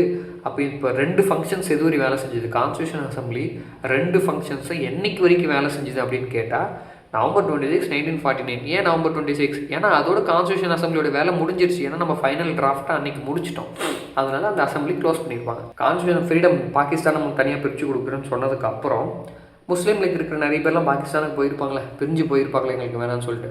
அப்போ கான்ஸ்டியூஷன் அசம்பிளி ஸ்ட்ரென்த் இதுக்கு முன்னாடி வந்தது 389 299 ஆயிடுச்சு. அப்போது பிரிட்டிஷ் ப்ராவின்ஸ் 296 இருந்தது, 229 ஆயிடுச்சு. அப்புறம் 93 பிரின்ஸ்லி ஸ்டேட்ஸ் எவ்வளோ இருந்துச்சு, 70 ஆயிடுச்சு. இந்த இது ரொம்ப முக்கியம். 399 டோட்டல் ஸ்ட்ரென்த்தாக இருந்தது. முஸ்லீம் லீக்ல இருக்கிற மெம்பர்ஸ் ஒரு சில மெம்பர்ஸ்லாம் போனதுக்கப்புறம் 299 ஆயிடுச்சு. 296 இருந்த பிரிட்டிஷ் ப்ராவின்ஸோட ஸ்ட்ரென்த் 229 ஆயிடுச்சு. 93 பிரின்ஸ்லி ஸ்டேட்ஸ் இருந்துச்சு, எவ்வளோ ஆயிடுச்சு, 70 ஆயிடுச்சு. கான்ஸ்டியூஷன் அசம்பிளி 2 டியூட்டிஸ் பர்ஃபார்ம் பண்ணுச்சுன்னு சொன்னோம். ஒன்று லெஜிஸ்லேட்டிவ், இன்னொன்று கான்ஸ்டியூஷனை டிராஃப்ட் பண்ணுறதுக்கான வேலை. இப்போ இது இல்லாமல் ஒரு சில ஃபங்க்ஷன்ஸு கொஞ்சம் எக்ஸ்ட்ரா நோட்ஸ் மாதிரி இங்கே ஒரு 5 பாயிண்ட் கொடுத்துருப்பாங்க. 5 பாயிண்ட் டேட் ரொம்ப ரொம்ப முக்கியம், அப்படியே மனப்பாடம் பண்ணிடுங்க. It's ratified India's membership of the commonwealth in May 1949. அதாவது ராட்டிஃபைடு அப்படின்னா அங்கீகரிக்கிறது. காமன்வெல்த் கண்ட்ரிஸ் அப்படின்னா என்ன அப்படின்னா, இது வந்து உங்களுக்கு ஆல்ரெடி தெரிஞ்சிருக்கோம். உலகத்தில் இருக்கிற முக்கால்வாசி கண்ட்ரிஸுக்கு பிரிட்டிஷ்காரன் தான் இண்டிபெண்டன்ஸ் டே கொடுத்துருப்பான். ஸோ அப்படி எல்லா அவன் பிரிட்டிஷ் ஆட்சி செய்த எல்லா நாட்டையும் ஒன்று சேர்த்துருப்பான் ஒரு காமன் கிரவுண்டுக்காக, ஒரு பீஸுக்காக, இல்லை ஒரு காமன் அப்ஜெக்டிவ்காக, வேர்ல்டு பீஸ் இல்லை டெமோக்ரஸி, ரிப்பப்ளிக், இந்த மாதிரி ஒரு அப்ஜெக்டிவ்ஸ்க்காக. இப்போதைக்கு கரெக்டாக ஒரு 56 நினைக்கிறேன், 56 கண்ட்ரிஸ் ஒன்றா சேர்ந்து ஒரு யூனியனாக இருக்கும். இது ஒரு பொலிட்டிக்கல் ஆர்கனைசேஷன் கிடையாது. இப்போ இந்த நேட்டோ, அப்புறம் பிரிக்ஸு, இந்த மாதிரிலாம் இது கிடையாது. இது காமன்வெல்த் நேஷன் ஒரு குரூப் ஆஃப் நேஷன்ஸ் தான், ஒரே அப்ஜெக்டிவ்காக வேலை செய்வாங்க. அது இல்லாமல் இந்த காமன்வெல்த் நேஷன்ஸுக்கு ஹெட் யாருன்னு கேட்டிங்கன்னா யூகேயில் இருக்க மன்னர் தான். யூகே கிங் இருப்பாங்கள்ல, மொனார்ச். இந்த மொனார்ச் தான் இதுக்கு வந்து பிரசிடென்ட் மாதிரின்னு வச்சுக்கோங்களேன், பெயர் அளவில் ஒரு பிரசிடென்ட்டு. இப்போ யார், சார்லஸ் 3 யார், கிங் சார்லஸ் 3. கிங் சார்லஸ் 3 தான் இப்போது இதுக்கு காமன்வெல்த் நேஷன்ஸ்க்கு வந்து ஹெட்டாக இருப்பாங்க. ஸோ நம்ம இந்தியா வந்து நாங்களும் காமன்வெல்த் நேஷன்ஸில் வந்து கலந்துக்கிறோம் அப்படின்றத 1949 ரொம்ப ரொம்ப இம்பார்ட்டண்டான பாயிண்ட் 1949 ராட்டிஃபை பண்ணியிருப்பாங்க. ராட்டிஃபைனானது அங்கீகரிக்கிறது. ஆனால் இங்கே ஒரு பாயிண்ட் இருக்குது, என்னென்னா நம்ம காமன்வெல்த் நேஷன்ஸில் சேர்ந்துட்டோம் அப்படின்ற பட்சத்தில் மொனார்க்குக்கு கீழே வந்துடும்ல. அவர் என்ன தான் பெயரளவில் தலைவராக இருந்தாலுமே மன்னர் யூகேவோட மன்னருக்கு கீழே வந்துடும். அப்படின்ற பட்சத்தில் இது சரி வராது, கான்ட்ரடிக்ட் ஆகுதுன்றதுனால இதுக்கிடையில் ஒரு வருஷத்தில் லண்டன் டிக்ளரேஷன் அப்படின்னு சொல்லிட்டு ஒரு இது பாஸ் பண்ணி அதில் காமன்வெல்த் நேஷன்ஸ்க்கான கண்டிஷன்ஸ் இருக்கும்ல கொஞ்சம் மாற்றி இந்தியாவும் சேர்ந்துக்கலாம், இது எலிஜிபிள் தான் அப்படின்ற மாதிரி போட்டிருப்பாங்க. அது பேர் லண்டன் டிக்ளரேஷன், ஞாபகம் வச்சுக்கோங்க. அடுத்து national flag, national anthem, national song. அதாவது January 24, 1950 இண்டிபெண்டன்ஸ் டேக்கு 2 நாளைக்கு முன்னாடி national anthem, national song, Rajendra Prasad election, அதாவது பிரசிடெண்ட் எலெக்ட் பண்ணியிருப்பாங்க. இது மட்டும் ஞாபகம் வச்சுக்கோங்க. Adopted on national flag July 22, 1947. அதே January 22, 1947 இந்த அப்ஜெக்டிவ்ஸ் ரெசல்யூஷன் அக்செப்ட் பண்ணியிருப்பாங்க. ரெண்டும் ஒரே டேட்டு, மந்த்து மட்டும் வேறு. January 22 அப்ஜெக்டிவ்ஸ் ரெசல்யூஷன் பிரியாம்பிளை வந்து அடாப்ட் பண்ணது. அது July 22, 1947 அப்படின்னா நேஷ்னல் ஃப்ளாகை அடாப்ட் பண்ணது. மற்றபடி national anthem, national song, Rajendra Prasad 3மே ஒரே டேட்டு தான், ஞாபகம் வச்சுக்கோங்க. அடுத்து ஒரு டேட்டா, இது நம்ம ஸ்கூல் புக்ஸ்லேயே இருக்கும். மொத்தம் 11 செஷன்ஸ், 11 செஷன் உட்காந்துருப்பாங்க. இது மொத்தம் இந்த வேலையை முடிக்கிறதுக்கு 2 வருஷம் 11 மாதம் 18 நாள் ஆகிருக்கும். நம்ம ஸ்கூல் புக்ஸில் ஒன்றுத்தில் 17, ஒன்றுத்தில் 18ன்னு இருக்கும். ஆனால் கரெக்டான டேட் 18 நாட்கள் தான். 2 years 11 months 18 days. மொத்தம் 60 கண்ட்ரிஸோட கான்ஸ்டியூஷனை இன்ஸ்பிரேஷனாக வச்சு தான் டிராஃப்ட் பண்ணியிருப்பாங்க. 64 லட்சம் செலவாயிருக்கும். ஓகே, ஸோ அந்த கான்ஸ்டியூஷன் அசம்பிளியோட ஃபைனல் செஷன் அது எப்போ நடந்திருக்கும்னா January 24, 1950. அதான் சொன்னல, இண்டிபெண்டன்ஸ் டேக்கு 2 நாளைக்கு முன்னாடி நடந்திருக்கும். இந்த committees of the constitution assembly ரொம்ப ரொம்ப இம்பார்ட்டண்ட்டுங்க. ஓகே, கேட்டுக்கிட்டே இருப்பாங்க. இந்த சாப்டரில் கொஷின் எடுக்கிறாங்க, அதுவும் லட்சுமிகாந்த் ரெஃபர் பண்ணி கொஷின் எடுக்க போகிறாங்க அப்படின்னா கம்பல்சரி இந்த கமிட்டிஸ்லேருந்து கொஷின் இந்த சாப்டரில் இருக்கே இருக்கும். Major committees, minor committees. Major committees தான் அதிகமாக கேட்பாங்க, மைனர் கமிட்டிஸ் இது வரைக்கும் கேட்டதில்லை. ஆனால் இந்த டெஸ்ட் பேச்சஸ்லாம் அடிக்கடிக்கு கேட்குறாங்க. ஸோ மேஜர் கமிட்டிஸ் மொத்தம் 8 கமிட்டிஸ் இருக்குது. உங்களுக்கு வேறு வழியே கிடையாது, நீங்கள் மனப்பாடம் பண்ணியே தான் ஆகணும். இதில் வந்து ஜவஹர்லால் நேருக்கு ஒரு 3 கமிட்டிஸ் இருக்கும். சர்தார் வல்லபாய் பட்டேலுக்கு ஒரு 2 இருக்கும். ராஜேந்திர பிரசாத்துக்கு ஒரு 2 இருக்கும். அம்பேத்கர் டிராஃப்டிங் கமிட்டி இது 1. சரி, இப்போ இந்த மொத்தம் 8 ஆச்சா, ஜவஹர்லால் நேரு யூனியன் அப்படின்னு ஒரு மேஜர் கமிட்டி ஆரம்பிக்குது அப்படின்னாவே ஜவஹர்லால் நேரு கண்ணை மூட்டு போட்டுருங்க. ஏன்னா 8 மேஜர் கமிட்டிலும் சரி 13 மைனர் கமிட்டிலும் சரி, இது ரெண்டுத்துலேயுமே யூனியன் சொல்லிட்டு எந்த பேருமே ஆரம்பிக்காது. யூனியன் சொல்லிட்டு 2 தான் ஆரம்பிக்கும். ஒன்று யூனியன் பவர்ஸ் கமிட்டி, இன்னொன்று யூனியன் கான்ஸ்டியூஷன் கமிட்டி. இந்த யூனியன் இருந்தாவே யார், ஜவஹர்லால் நேரு. இது இல்லாமல் 3வது என்னென்னா states committee. States committee, committee for negotiating with states. இங்கே தான் நீங்கள் கன்ஃபியூஸ் ஆகிடுவீங்க. உங்களுக்கு எல்லாம் சர்தார் வல்லபாய் பட்டேல் தான் ஞாபகம் வரும். ஏன்னா அவர் தானே ஒவ்வொரு ஸ்டேட்டாக போய் பஞ்சாயத்து பண்ணி சேர்த்து விட்டார் அப்படின்னு சொல்லிட்டு. ஆனால் இந்த இடத்துல நீங்கள் தப்பு பண்ணவே கூட, நல்லா ஞாபகம் வச்சுங்க. ஸ்டேட்ஸ் கமிட்டினா யாருன்னா அதுக்கு ஹெட்டு ஜவஹர்லால் நேரு. போய் இறங்கி வேலை செஞ்சவர் யார், சர்தார் வல்லபாய் பட்டேல். அடுத்து ராஜேந்திர பிரசாத். இது இவங்க பல கொஷினில் போட்டு அடித்து துவச்சது. ஸ்டீரிங் கமிட்டி யார், ராஜேந்திர பிரசாத். அதேமாதிரி ரூல்ஸ் ஆஃப் ப்ரொசீஜர் கமிட்டி யார், அதுவும் ராஜேந்திர பிரசாத். ஸோ இந்த கமிட்டிஸ்லாம் என்ன வேலை செஞ்சாங்க, எப்படி வேலை செஞ்சாங்க, அதெல்லாம் தேவையில்லாது. நமக்கு தேவை வேண்டியது விட்டு கமிட்டிஸ் யார் ஹெட்டு, அது மட்டும் மெமரைஸ் பண்ணிக்கோங்க. மைனர் கமிட்டிஸ் 13 இருக்குது. இது 13மே முக்கியமா அப்படின்னா அந்தளவுக்கு முக்கியம் கிடையாது. ஆனால் ஒரு சில முக்கியமாக சொல்கிறேன், அதை விட்டு ஞாபகம் வச்சுக்கோங்க. 7th 8th 13 இது 3 கம்பல்சரி ஞாபகம் வச்சுக்கணும். ADHOC committee on supreme court, S Varadachariar, not an assembly member. ADHOC committee on citizenship, அதுவும் எஸ் வரதராச்சாரியார்.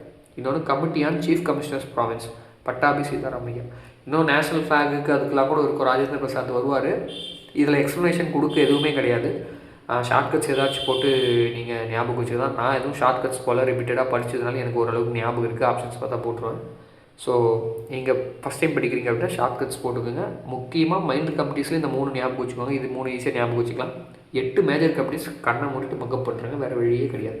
ஓகே, இப்போ டிராஃப்டிங் கமிட்டி பற்றி பார்ப்போம்.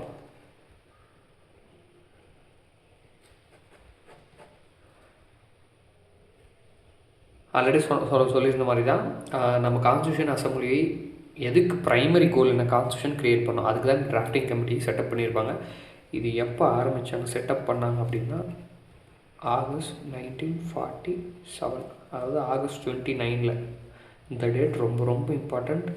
ஆகஸ்ட் 29, 1947 இப்போ தான் இது முதல்ல செட்டப் பண்ணியிருப்பாங்க. இது ஒரு 7 பேர் கொண்ட குழு. அந்த 7 பேர் உங்களுக்கு நீங்கள் பல முறை படிச்சிருப்பீங்க என்ன கேட்டிங்களன்னா. இந்த 7 பேர், இங்கே 5 பேர் இருக்குது, அப்புறம் இங்கே ஒரு 2 பேர் இருக்காங்க. கண்ணை மூடிட்டு மனப்பாடம் பண்ணுறேங்க. இந்த 7 பேருக்கு ஷார்ட்கட் கிட்ஸுக்கு எதுவும் கிடையாது. கம்பல்சரி கொஷின் கேட்பாங்க. இந்த 7 பேர்லேருந்து இந்த இதில் யார் இல்லை, யார் இருந்தா அப்படின்னு கேட்பாங்க. இதுக்கு என்ன சொல்லலாம், இந்த என் மாதவராவ் யார் ரிப்ளேஸ் பண்ணியிருப்பார், BL மிட்டர். எம்முக்கு பதில் எம். கிருஷ்ணமாச்சாரி ரிப்ளேஸ் பை கைதான். கேக்கு பதில் கே.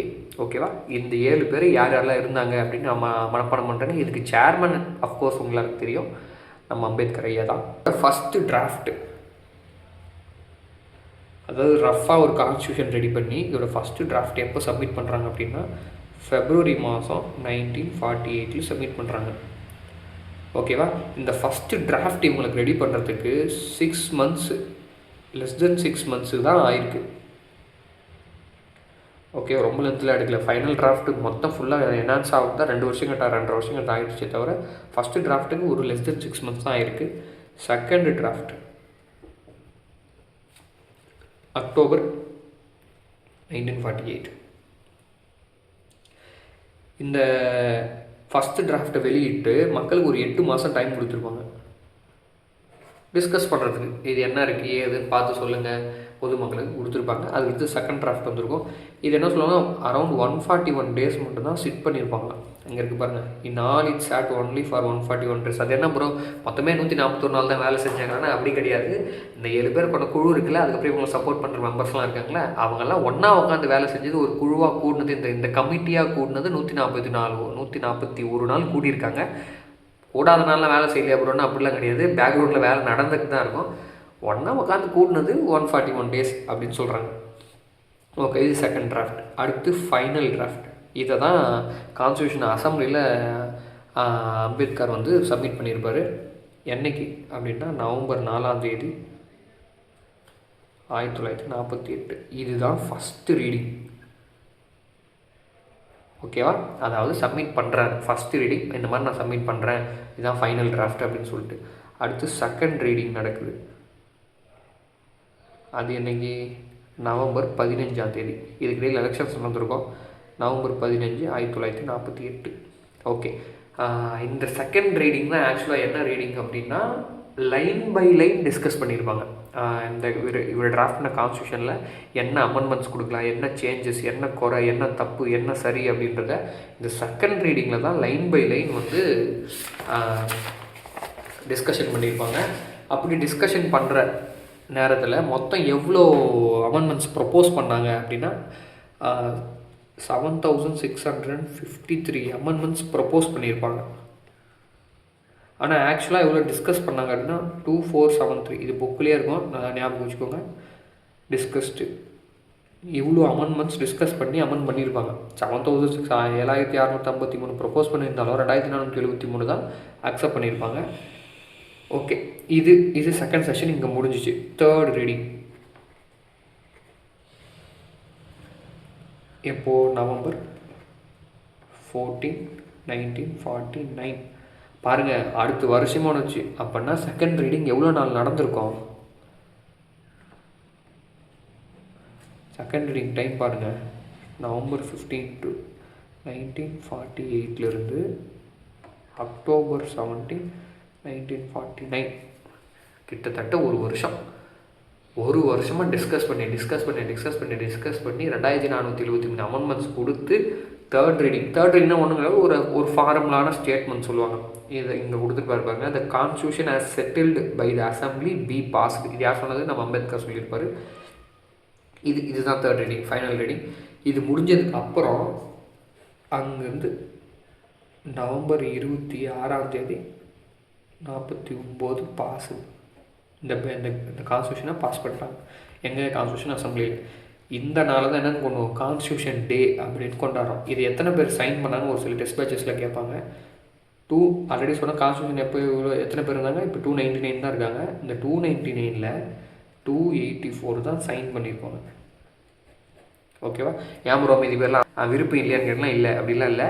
299ல் 284 அன்றைக்கி இப்போ கான்ஸ்டியூஷன் அசம்பிளியில் ப்ரெசென்ட்டில் இருந்தாங்க. அதனால் இந்த 284 தான் சைன் பண்ணியிருப்பாங்க. அது பிரச்சனை கிடையாது. சரி, இப்போ இந்த நவம்பர் 26, 1949 என்னெல்லாம் இருந்துச்சு அப்படின்னு கேட்டால், ப்ரியாம்பிள், 395 ஆர்டிகல்ஸ், 22 பார்ட்ஸ், 8 ஸ்கெட்யூல்ஸ். இதாக இருந்துச்சு. இந்த ப்ரியாம்பிள் இருக்குல்ல, ஒட்டுமொத்த கான்ஸ்டியூஷனையே இயற்றி முடித்ததுக்கு அப்புறம் தான் இந்த ப்ரியாம்பிளே மாடிஃபை பண்ணி ஆட் பண்ணியிருப்பாங்க. அது the constitution adopted on November 26, 1949. இப்போ நான் சொன்ன data. He was known as logical, forceful and persuasive arguments. அதெல்லாம் தேவையில்லை. Father of the Indian constitution யார்? அம்பேத்கர், தெரிஞ்சது தான். Chief auditor of the constitution of India யார்? அம்பேத்கர், அதுவும் தெரிஞ்சது தான். இந்த நவம்பர் 19 ஆல்ரெடி இது எக்ஸாம்பிள் தொடச்சு தான் கான்ஸ்டியூஷன் டே. கான்ஸ்டியூஷன் டே எப்போது? நவம்பர் 26. ஏன் நவம்பர் 26 கான்ஸ்டியூஷன் டே கொண்டாடுறோம்? இதுதான் கான்ஸ்டியூஷனை நம்ம அக்செப்ட் பண்ணிக்கிட்டோம். அதாவது அடாப்ட் பண்ணிக்கிறோம். அக்செப்ட் இருந்தாலும் அடாப்ட் பண்ணிட்டோம். அது எப்போ நடைமுறைக்கு வந்ததுன்னா ஜான்வரி 26, 1950. இது வந்து கமன்ஸ்மெண்ட், அதாவது நடைமுறைக்கு வர்றது. இது வந்து அக்செப்டட். ஸோ இந்த அக்செப்டட் டேட் இதை வந்து என்ன கொண்டாடுறோம்? ரிப்பப்ளிக் டேவை கொண்டாடுறோம். இதை வந்து என்ன கொண்டாடுறோம்? கான்ஸ்டியூஷன் டேவை கொண்டாடுறோம். இந்த கான்ஸ்டியூஷன் டே எப்போத்துலேருந்து கொண்டாடுறோம் அப்படின்னா நவம்பர் 19, 2015 கவர்மெண்ட் அறிவிச்சு. சரிதா? ஓகே. நவம்பர் 19, 2015 தான் இந்த நவம்பர் 26 கான்ஸ்டியூஷன் டேவை கொண்டாடுறோம். ரிப்பப்ளிக் டேவை கொண்டாடுறோம் ஜனவரி 26, 1950. ஏன் இந்த ஜனவரி 26 செலக்ட் பண்ணாங்க அப்படின்னா இதுக்கு ஒரு சின்ன கதை இருக்குது. 1929 லாகூர் செஷன், ஐஎன்சி செஷன் தான். இதுக்கு தலைமை தாங்கினா நேரு தாங்கியிருப்பார். இங்கே தான் என்ன கேட்டிருப்பாங்க? பூர்ண ஸ்வராஜ் கேட்டிருப்பாங்க. கம்ப்ளீட் இண்டிபெண்டன்ஸ் அவர் கேட்டிருப்பார். ராவி நதிக்கரை ஓரம் கொடி ஏற்றிருப்பாங்க. அதாவது கம்ப்ளீட் இண்டிபெண்டன்ஸ் கேட்டவுடனே இவங்களே அனௌன்ஸ் பண்ணிப்பாங்க. அங்கேருந்து மக்களை இந்தியா சுதந்திரம் பெற்றது அப்படின்னு சொல்லிட்டு இவங்களே அனௌன்ஸ் பண்ணிக்கிட்டு பூர்ண ஸ்வராஜ் டே அப்படின்னு ஒன்று செலிப்ரேட் பண்ணணும். அதுக்காக எந்த டேவை இவங்க செலக்ட் பண்ணாங்க அப்படின்னா 1930 Jan 26. இந்த டேட்டை செலக்ட் பண்ணிடுவாங்க. அது ஏன் ப்ரோ ஏன் அண்ணன் அந்த டேட்டை ஏன் அவங்க செலக்ட் பண்ணலன்னா அது தெரியல. அது நம்ம நேரு மாமா கிட்ட தான் போய் கேட்கணும். அவர் இப்போ இல்லை. சப்போஸ் நான் மேலே போனேன்னா கேட்டு அப்புறம் உங்களுக்கு சொல்கிறேன்.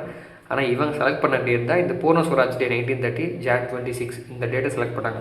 அந்த டேட்டே இருக்கட்டும், இவங்க கொண்டாடின அந்த பூர்ண ஸ்வராஜ் டேட்டே இருக்கட்டும்னு சொல்லிட்டு தான் நம்ம Jan 26 1950 ரிப்பப்ளிக் டேவாக கொண்டாடுறோம். ஓகேவா? இப்போ என்ஃபோர்ஸ்மெண்ட் ஆஃப் த கான்ஸ்டியூஷன் தெரியுதா?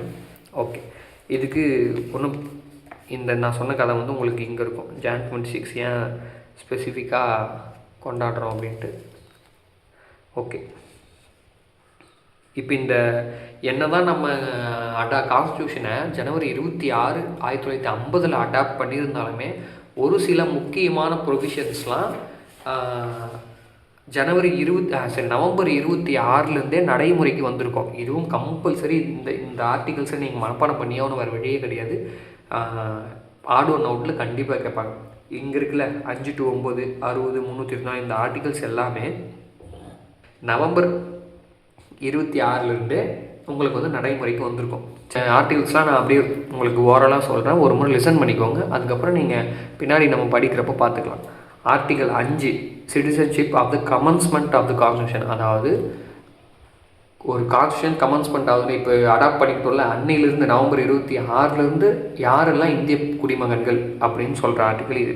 அடுத்த Article 6 பாகிஸ்தான்லேருந்து இந்தியாவுக்கு வந்திருப்பாங்கள்ல, அந்த டிரான்சிஷன் பீரியடில் பாகிஸ்தான்லேருந்து இந்தியாவுக்கு வந்திருப்பாங்களே, அதில் யாரெல்லாம் இந்தியன் சிட்டிசன் அப்படின்னு சொல்கிறது Article 6. 7 இந்தியாவிலேருந்து பாகிஸ்தானுக்கு போயிருப்பாங்களே டிரான்சிஷன். ஸோ 1947 அப்போ யார் இந்தியா அப்படி போனவங்கலாம் யாருக்கெல்லாம் இந்திய குடியுரிமை தரலாம் அப்படின்ற மாதிரி 7 சொல்லியிருப்பாங்க. 8 இந்தியா விட்டு வெளியில் இருக்காங்களே at the time of independence, அவங்களுக்கு யாருக்கெல்லாம் சிட்டிசன்ஷிப் வந்து கொடுக்கலாம் அப்படின்ற மாதிரி 8. அடுத்து 9 Article 9 வந்து யாராச்சும் ஒரு நபர் வேறு இந்தியாவை தவிர வேறு ஏதாச்சும் ஒரு நாட்டில் போயிட்டு அவங்க குடியுரிமை வாங்கியிருந்தால் இந்திய குடியுரிமை பறிக்கப்படும் அப்படின்றது தான் த டெர்மினேஷன் ஆஃப் சிட்டிசன்ஷிப். அது 9. 60 oath and affirmation of the பிரசிடெண்ட்டோட அந்த ஓத் 60. Article 324 எலெக்ஷன் கமிஷன் பற்றி சொல்லும்.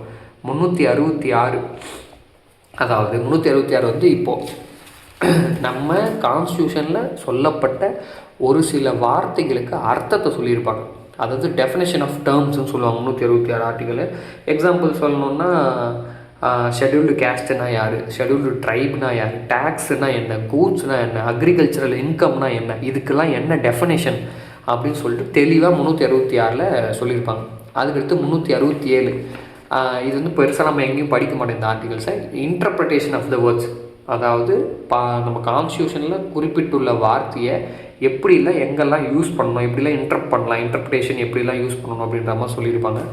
அதுக்கடுத்து 379 to 390 வரைக்கும் இதெல்லாம் 7th அமெண்ட்மெண்ட் ஆக்டில் ரிமூவ் பண்ணிட்டாங்க. அதாவது இந்த 379 390 வரைக்கும் 7th அமெண்ட்மெண்ட் ஆக்டில் ரிமூவ் பண்ணிட்டாங்க. பட் அதில் என்ன இருந்துச்சு அப்படின்னா, working of the provincial legislature, அதாவது நம்ம கான்ஸ்டியூஷன் அசம்பிளி இருக்குல்ல, அது எப்படிலாம் வேலை செய்யணும் அப்படின்னு சொல்லிட்டு அதில் சொல்லியிருப்பாங்க.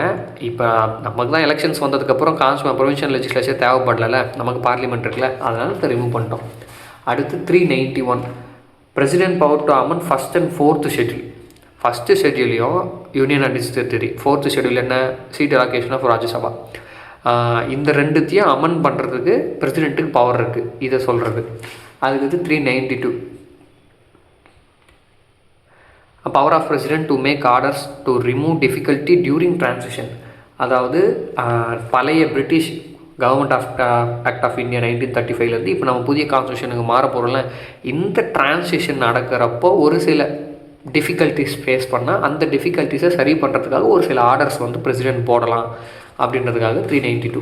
அடுத்து 393 ஒன்றும் கிடையாது, this constitution may be called as constitution of India அப்படின்னு சொல்கிற ஆர்டிகல் 393. இது மட்டும் இதெல்லாம் எப்போ இருந்துச்சு, November 26 அமலுக்கு வந்துருச்சு. சரி, ஓகே.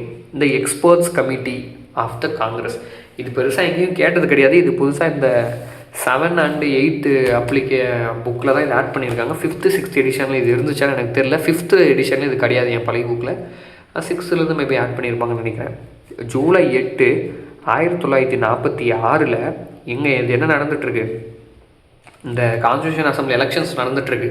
இந்த எலெக்ஷன்ஸ் போயிட்டுருக்கு ஆகஸ்ட் டு ஜூலை. நான் சொன்னேன் கான்ஸ்டியூஷன் அசம்பிளிக்கு எப்போது எலெக்ஷன் ஸ்டார்ட் ஆச்சு, ஆகஸ்ட் டு ஜூலை 1946. ஆனால் இங்கே பாருங்கள், ஜூலை 8 ஒரு அசம்பிளி காங்கிரஸ் வந்து ஒரு கமிட்டி கூப்பிட்றாங்க. இந்த கமிட்டி எதுக்கு கூடுறாங்க அப்படின்னா, கான்ஸ்டியூஷன் அசம்பிளி ஃபார்ம் ஆனதுக்கு அப்புறம் கான்ஸ்டியூஷன் அசம்பிளி என்ன மாதிரி ப்ரொசீஜர்லாம் ஃபாலோ பண்ணணும், அதோட ஃபஸ்ட்டு செஷனில் என்னெல்லாம் பேசணும், என்ன சொல்லணும், அது எப்படி ஒர்க் ஆகணும் அப்படின்ற ஒரு சில மெட்டீரியல்ஸ்லாம் இவங்க தான் ரெடி பண்ணுறதுக்காக இதை ஃபார்ம் பண்ணாங்க. இதுக்கு ஹெட்டு யாருன்னு பார்த்தீங்கன்னா ஜவஹர்லால் நேரு. ஒரு 8 பேர் இருப்பாங்க. இந்த 8 பேர் இது ஞாபகம் வச்சுக்கணுமான்னு கேட்டால் எனக்கு தெரியல. என்னை பொறுத்த வரைக்கும் ஞாபகம் வச்சுக்கல. நான் ஹெட்டு மட்டும் நான் ஞாபகம் வச்சுக்கிட்டேன், ஜவஹர்லால் நேருன்னு சொல்லிட்டு. சரி, ஓகே. ஆனால் இது எதுக்கு ஃபார்ம் பண்ணாங்கன்னு கண்டிப்பாக தெரிஞ்சுக்கணும். அதாவது இங்கே கொடுத்துருவாங்க பாருங்கள், discuss the procedure to be adopted by the constitution assembly. ஒரு கான்ஸ்டியூஷன் அசம்பிளி கூடுதுன்னா அது எப்படி கூடணும், மெம்பர்ஸ் யார், எதுக்கு, அந்த மாதிரி விஷயத்தெல்லாம். இந்த question of appointment of various committees நம்ம ஆல்ரெடி பார்த்தோம்ல. இந்த 8 மேஜர் கமிட்டிஸ், மைனர் கமிட்டிஸ், இதெல்லாம் எப்படி அப்பாயின்ட் பண்ணணும், எப்படி ஒர்க் ஆகணும், இதுக்கு லீடர் யார், பிரசிடென்ட் யார், வைஸ் பிரசிடென்ட் யார், இந்த மாதிரி திங்ஸ்லாம் இதுக்கான மெட்டீரியல்ஸ் அண்ட் சோர்ஸஸ்லாம் ரெடி பண்ணது இந்த எக்ஸ்பர்ட்ஸ் கமிட்டி தான். அது மட்டும் இல்லாமல் அப்ஜெக்டிவ்ஸ் ரெசல்யூஷன் இருக்கலாம். இப்போ இதுக்கு சேர்மன் யார், நேருஜி தான். நம்ம அப்ஜெக்டிவ்ஸ் ரெசல்யூஷன் ரெடி பண்ணுறதுக்கே இந்த கமிட்டி வந்து நிறைய ஹெல்ப் பண்ணுது அப்படின்னு சொல்கிறாங்க. ஓகேவா? இப்போ இந்த தலையும் ஒவ்வொருத்தர் இருப்பாங்க. இந்த கிராண்ட்வீல் அஸ்டின் அமெரிக்கன் கான்ஸ்டியூஷனல் எக்ஸ்பர்ட். இந்த அஸ்டின் என்ற பேர் எங்கே பார்த்தாலும் இது பின்னாடி நிறைய பார்ப்போம், நிறைய சொல்லியிருப்பாப்பில் இந்த பாலிட்டி பற்றி. ஸோ அவரை எங்கே பார்த்தாலும் அவரை சொன்ன ஸ்டேட்மெண்ட்ஸ்லாம் பயங்கரமாக ஞாபகம் வச்சுக்கோங்க. It was the Congress experts committee that set India on road to her present constitution. அதாவது இப்போ நம்ம கரண்ட்டில் இருக்க கான்ஸ்டியூஷனுக்கு ரோடு போர்டு கொடுத்ததே இந்த காங்கிரஸ் எக்ஸ்பர்ட்ஸ் கமிட்டி தான். ஏன்னா ஒரு கான்ஸ்டியூஷன் அசம்பிளி எப்படி இருக்கணும், அது எப்படி வேலை செய்யணும், ப்ரொசீஜர்ஸு, இதுக்கான மெட்டீரியல்ஸ்லாம் அரேஞ்ச் பண்ணது யார், இவங்க தான். ஸோ இவங்க முன்னாடி அந்த ரோடு போட்டு வைக்கலன்னா நம்ம நடந்திருக்க முடியாதுன்னு சொல்லிட்டு இந்த அஸ்டின் பையன் சொல்கிறாப்புல. சரி, இப்போதைக்கு இந்த கான்ஸ்டியூஷன் அசம்பிளி எப்படி கான்ஸ்டியூஷன் உருவாச்சு அப்படின்றத பார்த்துட்டோம். இதுக்கு ஒரு சில நிபுணர்கள்லாம் கிரிட்டிசிசம், அதாவது கான்ஸ்டியூஷன் அசம்பிளி பற்றி குறை சொல்லலாம்னா எப்படி, நம்ம ஆளுங்களுக்கு எவ்வளோ செஞ்சாலும் குறை சொல்லி பழக்கம்ல, நம்ம ரிலேஷன்ஸ் மாதிரி, சொந்தக்காரங்க மாதிரி. ஸோ இந்த கான்ஸ்டியூஷன் அசம்பிளியும் கான்ஸ்டியூஷனை பற்றியும், கான்ஸ்டியூஷன் பற்றி கிடையாது, இந்த கான்ஸ்டியூஷன் அசம்பிளியை இந்த ப்ராசஸை பற்றியும் என்ன குறை சொல்லியிருக்காங்க அப்படின்னு பார்ப்போம். நாட் ஏ ரெப்ரசன்டேட்டிவ் பாடி. இங்கே இருக்குல்ல, நாட் ஏ ரெப்ரசன்டேட்டிவ் பாடி. அதாவது இது இந்த அதில் நம்ம என்ன பார்த்தோம், இன்டைரக்ட்லி எலெக்டட் பர்சன். பாதி எலெக்டட், அதுவும் எப்படி எலெக்ட் பண்ணோம், இன்டைரக்ட்லி. அதுவும் எலெக்ட் பண்ணவன் யார், 33 கோடி இருக்கிற நாட்டில் வெறும் 3 கோடி பேர் மட்டுமே ஓட்டு போட்டு எலெக்ட் பண்ண பீப்புள். அது பாதி நாமினேட்டட் பிரின்ஸ்லி ஸ்டேட்ஸ். ஸோ அதை தான் சொல்கிறாங்க நாட் அண்ட் ரெப்ரசன்டேட்டிவ் பாடி. கம்ப்ளீட்டாக இது வந்து ரெப்ரசன்டேட்டிவ் பாடி கிடையாது அப்படின்னு சொல்லுது.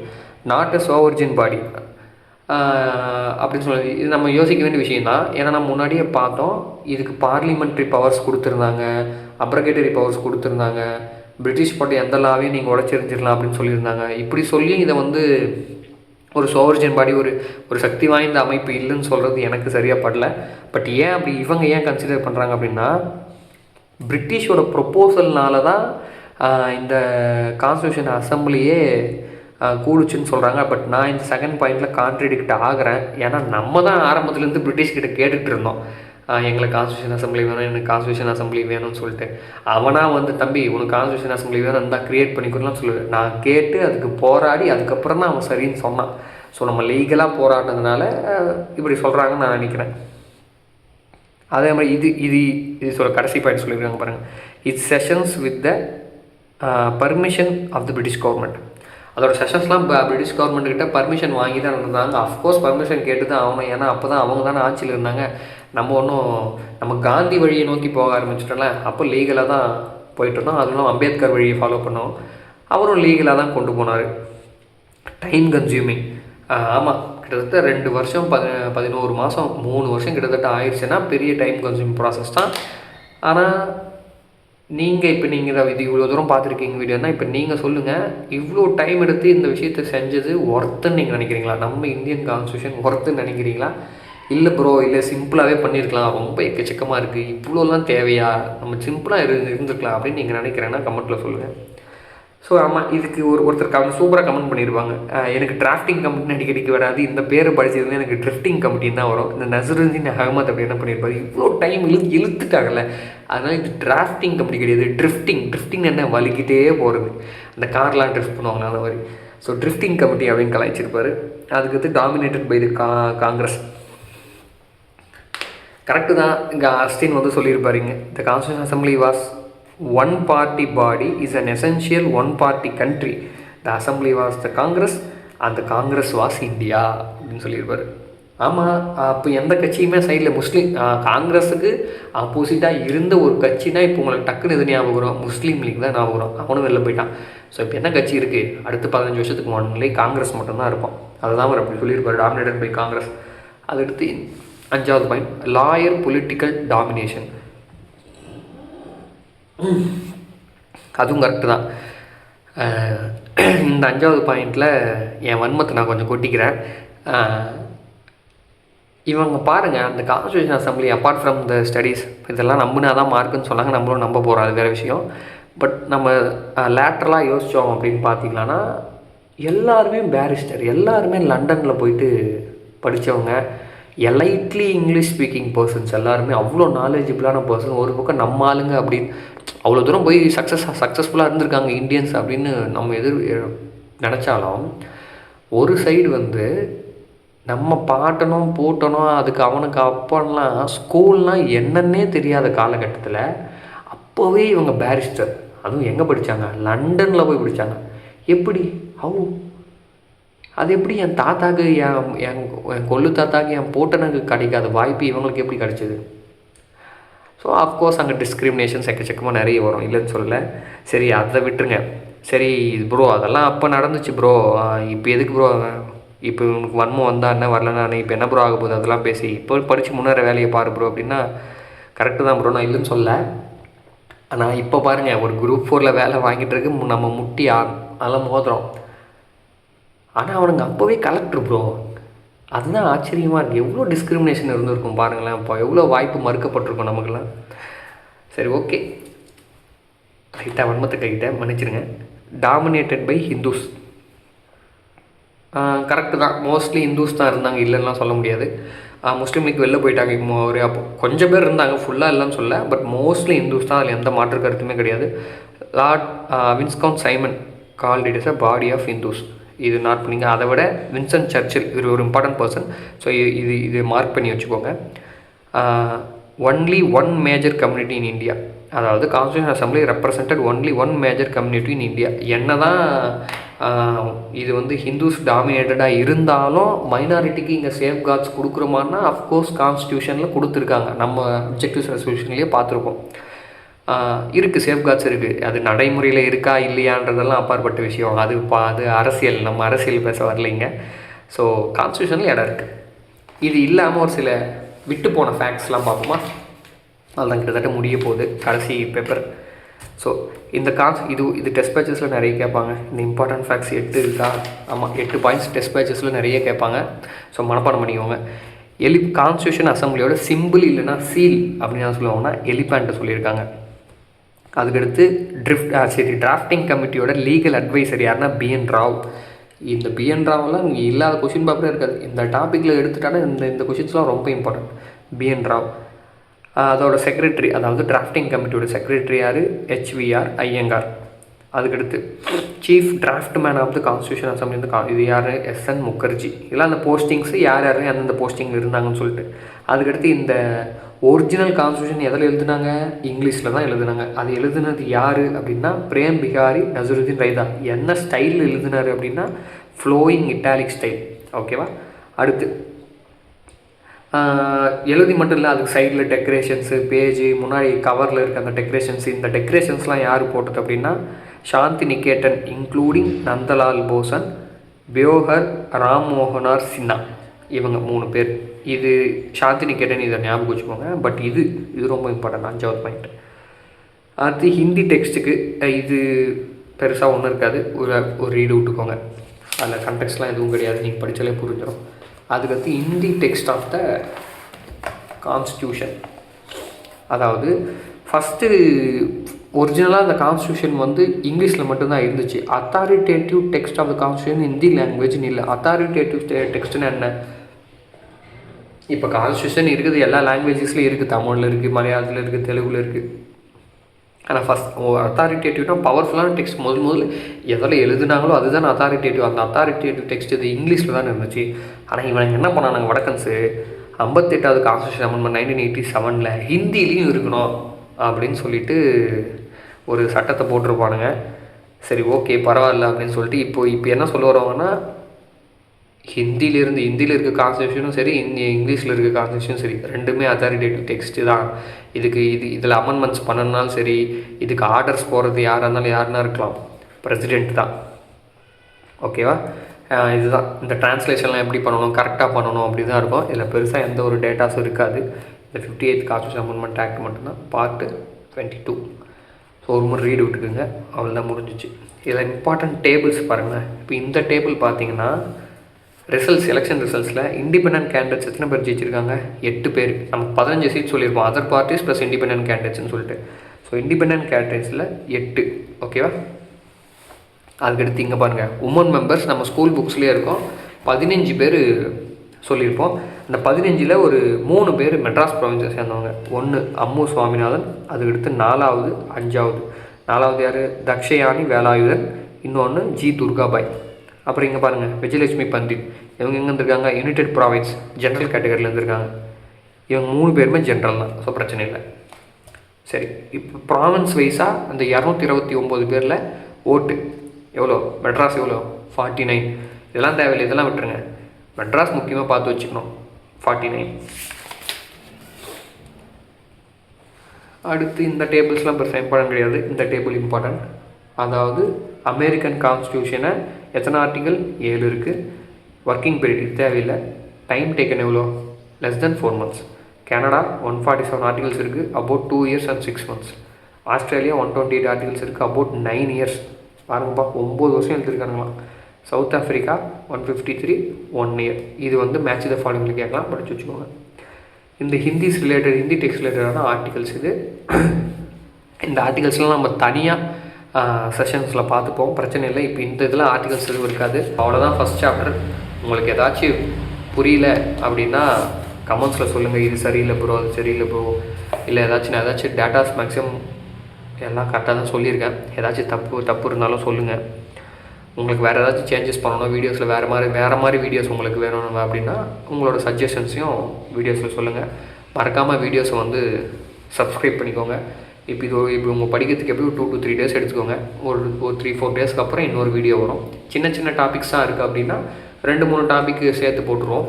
பெரிய டாபிக்ஸ் இருக்குன்னா இப்போ எலெக்ஷன், ஜுடிஷியரி இதெல்லாம் வந்துட்டிங்கன்னா ஒரே டாபிக் எலெக்ஷன் மட்டுமே கிட்டத்தட்ட ஒரு 3 வீடியோ 3 மணி நேரம் கிட்ட போகும். ஃபுல் லக்ஷ்மிகாந்த் எக்ஸ்பிளைன் பண்ணணுன்னா அப்படி பார்த்துக்கலாம், பிரச்சனை இல்லை. ஸோ ரெகுலராக ஃபாலோ பண்ணுங்கள். நான் சொல்லி கொடுக்குறதுல உங்களுக்கு ஏதாச்சும் இம்ப்ரூவ்மெண்ட் வேணும் அப்படின்னா என்ன பிரச்சனைன்னு சொல்லிட்டு கமெண்ட்ஸில் சொல்லுங்கள். அடுத்த வீடியோவில் பார்ப்போம்.